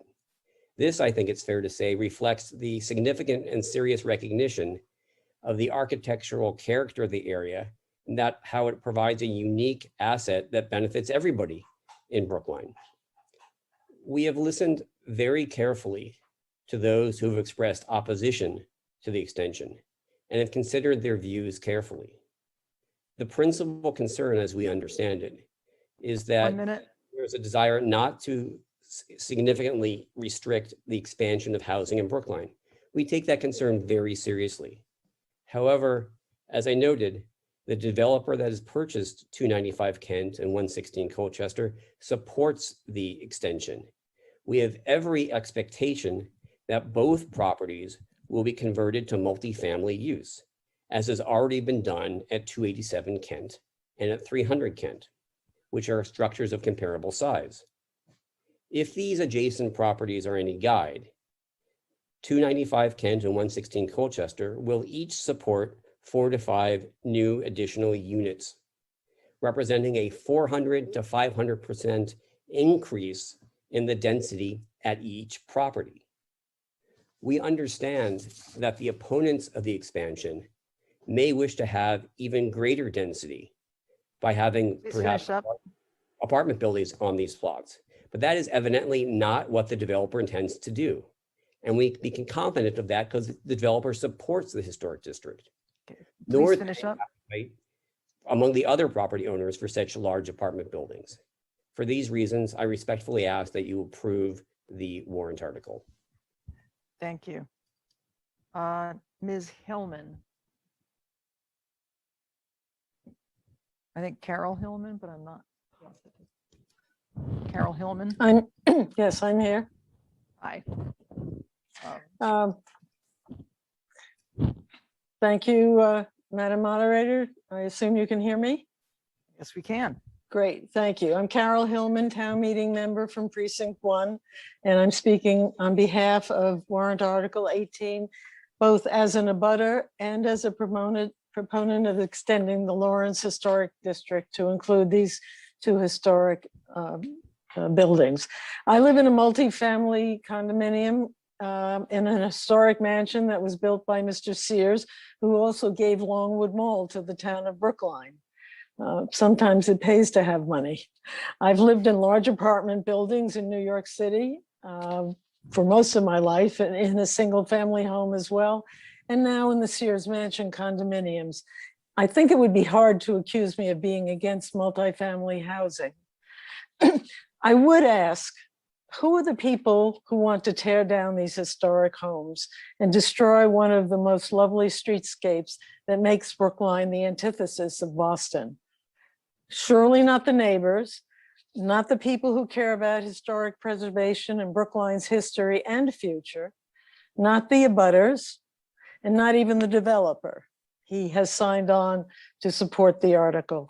So really, who does want to destroy these homes? Perhaps other developers, perhaps those who are supported by other developers. It's hard to say, but the fact is that multifamily apartments can be built in and on in the houses and on the property we want to preserve. That is the fact. I'm 80 years old. I won't recite my civil rights background to you. And I'm very concerned because this is a question of preserving Brookline's heritage and the beautiful historic streetscapes, and not a race or housing issue. 1 minute.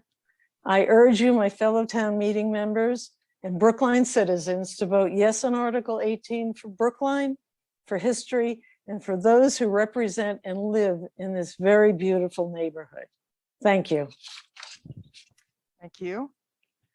Now, Ms. Gilman. Jane Gilman. Good evening. Good evening, Jane Gilman, Precinct 3.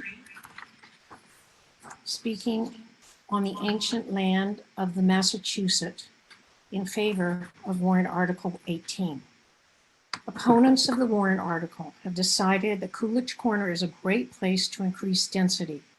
The problem is, as you've heard, we're already very dense. In fact, Coolidge and the Longwood area are the epicenter of development in Brookline. As you've heard, density here is already that of Somerville, which is the densest municipality in the Commonwealth. Housing advocates lobby vigorously to increase affordable housing, but there's a problem with any single issue thinking such as theirs, because it ignores the complexities of reality. Here's one of the things I mean. Housing advocates look at open space and lawns as ideal spots for multifamily housing. These open spaces are in fact the biosphere. These landscapes are powerful carbon sinks, pulling CO2 from the atmosphere to store it in soil, grasses, shrubs, and trees. They shelter billions of living beings, and they are our life support system. Opponents of warrant Article 18 even want their issue to take precedence over the wishes of the affected people, including, as you've heard, the developer. Brookline, and especially North Brookline, should not be called upon to solve Greater Boston's housing crisis single-handedly. Yes, housing is an important idea, but an idea is not a plan. Brookline needs a plan that incorporates numerous intersecting needs, such as the environment, complete streets that incorporate everyone's needs, smart growth principles that lead to balanced development, the simple joy of walking in pleasant surroundings, schools, vibrant retail areas, and open space. Brookline needs a plan. We need vision. Single issue advocacy can cause rifts in communities, and whatever we're doing right now, we must do better. We should engage in townwide planning involving all stakeholders, working together neighborhood by neighborhood, because spot zoning is not a plan, and decisions about what and where to build should not be made by any one interest group. With inclusive planning, such as Somerville's, we could transform our divisive atmosphere and move forward together. It is surely possible to reach the housing objectives we define without bulldozing historic buildings wherever they exist. Please join me and reject the notion that because there's a housing crisis, we should demolish our historic houses. Vote yes on warrant Article 18. Thank you. Thank you very much. The question's been called. All right, I will entertain calling the question. We will have a 2/3 vote as to whether or not the question will be called in just 1 minute. Make sure everyone's ready.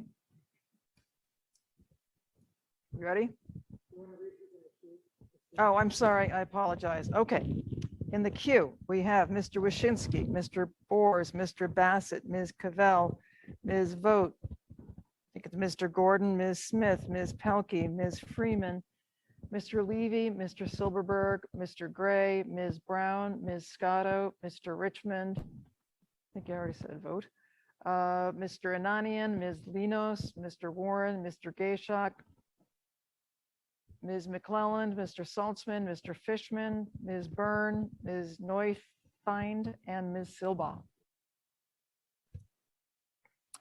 So we'll take a 2/3 majority to call the vote. Thank you.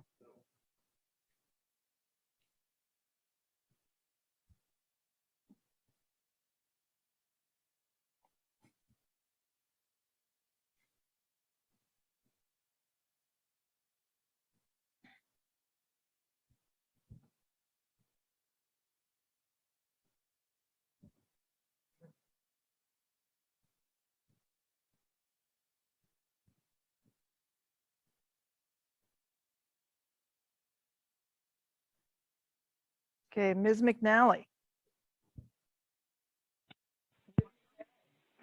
McNally, no.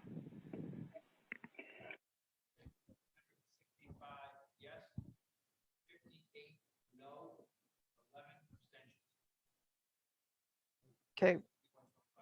So the motion passes with 165 yes, 58 no, and 11 abstentions. We will now call the vote on whether or not to expand the Lawrence Local Historic District. It takes a 2/3 vote to pass it. Let me know when you're ready to start. Okay. Voting will start now.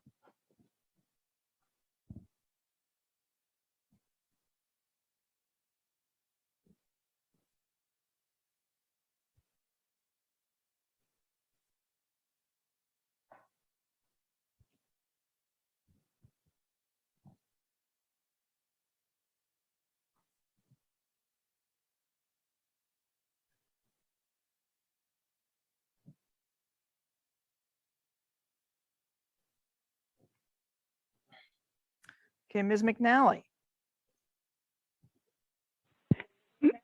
McNally, precinct 2, yes. Yes.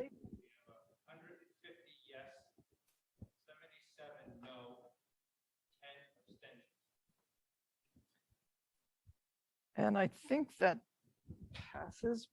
It passes bare. Oh, it fails. Okay, it fails. All right. Thank you very much, folks. It being 10:28, I will entertain a motion to adjourn.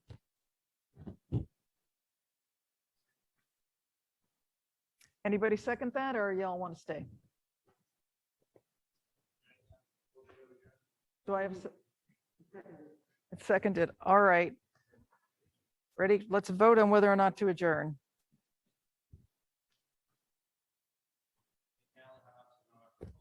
Okay.